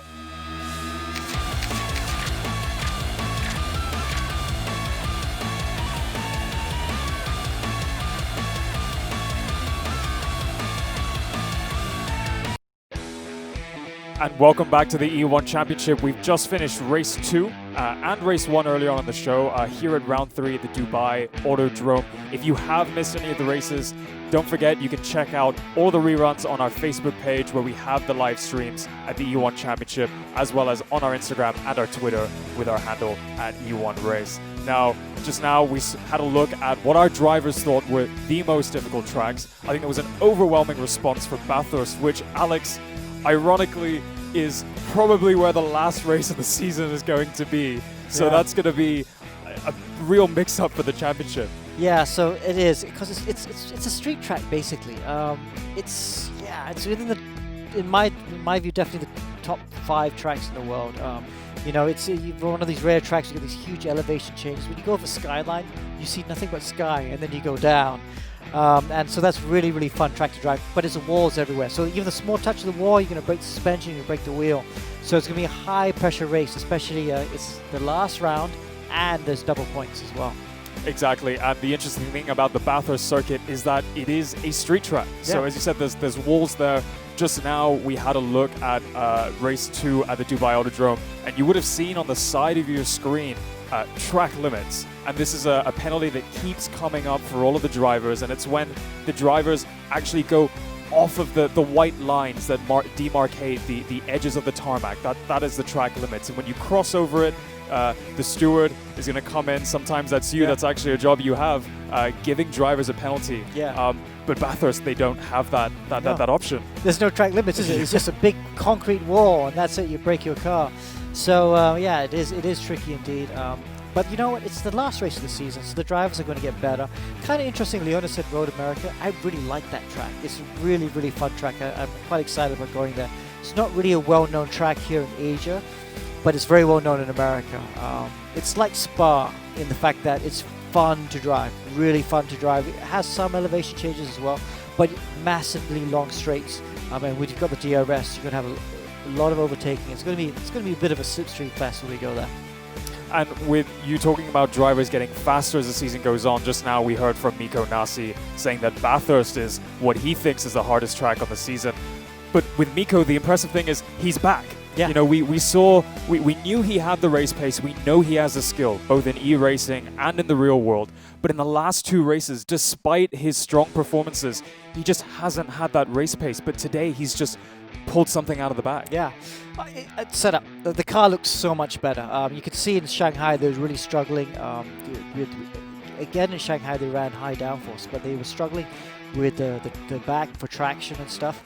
Here in Dubai, again they ran the high downforce, but they made it work. You can see the car just looked really hooked up, could carry so much more speed. And I think it would have helped the tyre wear as well. So well done to Safe House. They worked really hard for both their drivers, and a great result by Miko Nasi. Firmly back at the top of the championship leading. Definitely. And with setup, for people that aren't too familiar with motorsports, Alex, you were explaining earlier on the show, there's so many variables that go into it. I mean, these drivers have actual teams behind the screens that you might not see with our camera angles, and they're going in, they're tuning things with the cars. But one of the major things that affects the car's performance here is tire strategy. And I know we talk about this every single week, but today I think was the first time we saw a real variation in strategy in the top 5. We saw a mix of hard soft, hard medium, hard hard. Yeah. What was the winning strategy for you? Well, the winning strategy is what the one Miko Nasi thing. I think hard. Yeah. But let's have a look at the highlights, shall we? Because highlights is coming up now. We're gonna see which strategy did the best and which racecraft worked the best with all the different overtaking. Let's take you straight to the race 2 highlights. Well, there you go, that start. Again, a little bit of carnage off the start. A lot of drivers trying to be a bit more aggressive with their starts. As this is the man of the moment, that first lap. Inigo Anton went from position 9 all the way up to position 2 at that start. Mega start. So we heard from him earlier, he was struggling with starts, but he's obviously fixed that. He was soon into the lead, and he was able to pull out a really big lead. And then look at this battle here between Joaquin Garrido and Yevan David. That went on and on and on. Then Miko Nasi made his way through. He was nice and careful. Got up past Ayman Hakim here, and also past Nakib. Did give a bit of space there, so I don't think he'll get a penalty for that. Inigo Anton, though, right out in front, seemed to be a bit inconsistent on some of the corners. We'll have to look at his lap times later. But it wasn't long before Nasi was able to close that gap. Here watching Mika Hakimi again fighting Joaquin Garrido. This is a great battle between these two young drivers, teenagers still, through turn 14 here right now. Sorry, turn 12. And later on, Garrido would make it happen. Then, towards the end of the first stint, just before the pit stops, we could see Anton actually allowing Nasi through. I was kind of surprised he let it in so easy for the Finnish driver. And then Finnish driver came in for his pit stop. And after the pit stops, obviously Anton's pit stop then allowed Nasi to be out in front. Then Aslan was leading for a while, but he would have to come in and do that counter strategy. He went hard, soft, but it wasn't enough. And in the end, Miko Nasi was able to win by quite a long way. A little bit more. So Nakib Aslan there in third position, Anton there in second position, going some of the interesting lines he was using. And but in the end, it wasn't enough. Nico Nakib was able to get up to second position, and Inigo Anton had that puncher in the last lap. Well, after that exciting race 2, let's take a look at the final results. We can see on the right-hand side of your screen that little purple indicator, meaning that Nakib Aslan actually walked away with the fastest lap. Of course, his hard soft tire strategy coming into play there, allowing him to be a little bit faster than everybody else on the harder compounds. But it was Miko Nasi that walked away with that dominant performance and the largest points haul of them all. And that's definitely going to help him in his championship lead. And just there in third, again, we have Ayman Hakim. The RSG boys, again, despite some of the difficulties they may face in the races, they're still putting in strong performances with that points collection, with that overall championship in mind. So let's take a look at the overall results at the end of round 3. And up there in first, we have Miko Nasi. No surprises there, with a 12-point lead ahead of Nakib Aslan. Both of them really going neck and neck in the overall championship. Mika Hakimi in third, Ayman Hakim in fourth. Troy Ayman putting in quite a strong performance today as well, with his strategy coming into play down there in fifth. Inigo Anton, the one that we were talking about loads tonight, putting in loads of really quick lap times, but just ultimately not being able to put it together. Further down there, this is the second page, some of the points here. We see Alex Chard, a good day, 10 points over the 2 races. Leonard Chin there at 6 points. It's a good points there for I1 Racing as their first points of the season for Benjamin Sieg. All right, well, enough about points and numbers. Let's go straight into the man of tonight, Miko Nasi. Okay, Miko, what can we say? What can we say? You didn't get fastest lap in the second race. What were you doing? Yeah, it was unfortunate. Well done, Nakib. That was a good one. But dominant performance today. Dominant. We haven't seen such dominant performance all season. What did you do to make it so well? Share with us your secrets. I practiced. A whole lot of practice. A lot of practice. You're not going to share us your setups? I can share them to you, no problem. I mean, in terms of the setup, I think that's an important thing that we touched upon. When we looked at the tire strategy, a lot of the other drivers catching up with you, even matching your lap times throughout most of the races, were on a softer compound. How were you able to just keep up that race pace on the hard tire strategy?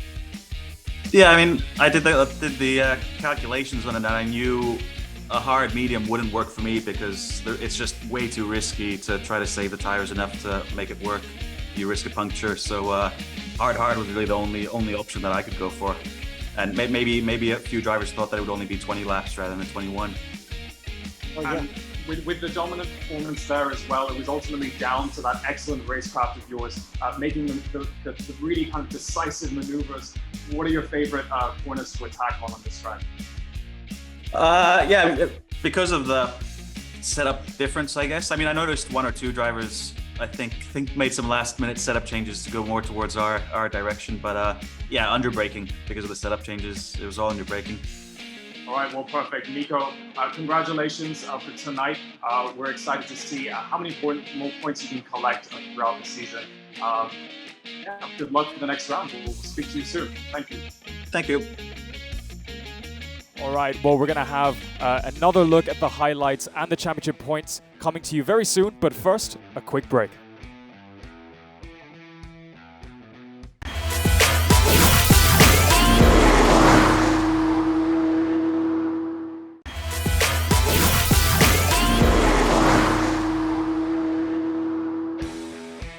And welcome back. If you've missed the action from tonight's earlier races, Race 1 and Race 2 from Round 3 of the E1 Championship here at the Dubai Autodrome, don't forget you can catch all of the highlights, repeats, replays, and other snippets of information on our social media pages on Facebook, Instagram, and Twitter. Now, let's jump straight into the highlights of the last 3 rounds of the E1 Championship. Just to get you guys up to speed, so round 1 at Sepang saw a race win by Miko Nasi from Safe House. Remember this last lap collision between Ayman Hakim and, well, not last lap, this last lap collision between Nakib and Miko Nasi, but Nasi would go on to win that first race in round 1. Race 2 was really interesting. Again, there was carnage all the way with contact and spins, And at the end, it was Ayman Hakim who survived and actually dominated that race win, and he won quite comfortably. Then off to Shanghai, and round 1 again it was the RSG show, wasn't it? It was their first 1-2 of the year, with Ayman Hakim winning from his teammate Mika Hakimi, this great overtaker on Nakib, with Nakib from Stratos Motorsport in third. But then the reverse grid race saw some great strategies, and actually it was Nakib then to pick up his first win of the season. He did a really good job of doing a counter strategy to everyone, and he was able to win despite a puncher on the last lap. Then Dubai, it was the Mikko Nasi show in Dubai. Mikko Nasi took pole position. He won race 1, even though he didn't have a great start in race 1. He had to overtake Anton and Nakib, and eventually he would win from Nakib and Anton. And then in the race 2, the reverse grid race, Nasi was very patient, and in the early stages we actually saw Inigo Anton leading the race, but in the end Nasi was able to get him just for the pit stops and win quite comfortably. And Nakib, with a soft tyre at the end, was able to do a counter strategy to finish second, with Ayman Hakim in third. And now that we've concluded 3 rounds, that equates to 6 races and a lot of points. So at the top of the championship standings in the Drivers' Championship, we have Mikko Nasi. Only 6 points ahead. He's been in the top 3, and he's starting to pull a little bit of the lead, but it's still anybody's race at the end of this season. Nakib Aslan still putting in a consistent performance, both in Shanghai and tonight at the Dubai Autodrome with 125 points. And then the 2 RSG boys, Ayman Hakim, really not a night that he's wanting to remember tonight. An okay race too, but he's really going to want to come back strong in round 4. Mika Hakimi, the Malaysian, also alongside him. Troy Ayman, they're in 5th, followed by Inigo Anton, Kalen Chin, Yevan David, Alistair Young, and Ayman Hazik of ERGP rounding out the top 10. Up next, we have the Team Championship standings. Again, after 3 rounds of racing, we have the RSG boys pulling a little bit more of a lead. Stratos Motorsports still, really in their sights. We'll see how strategy comes into play in the next few races. But RSG, really pulling in where every point will help. Safe House in 3rd, GT Radio Eurasia in 4th, Scuderia Stratos in 5th, ERGP in 6th, Black Wolf Racing in 7th, Wolver Racing in 8th, EGG Network, and I1 Racing in 10th.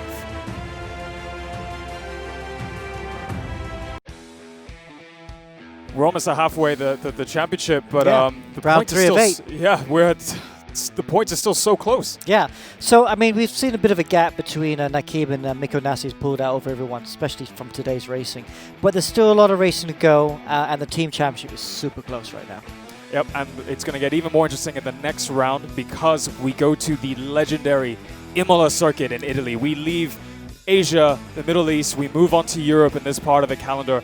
Alex, what can we expect from this track shrouded in history? I love going to Imola. It's so exciting. It's up and down. It's like a roller coaster sometimes, that track, with a really, really long front straight. So we will see overtaking there for sure.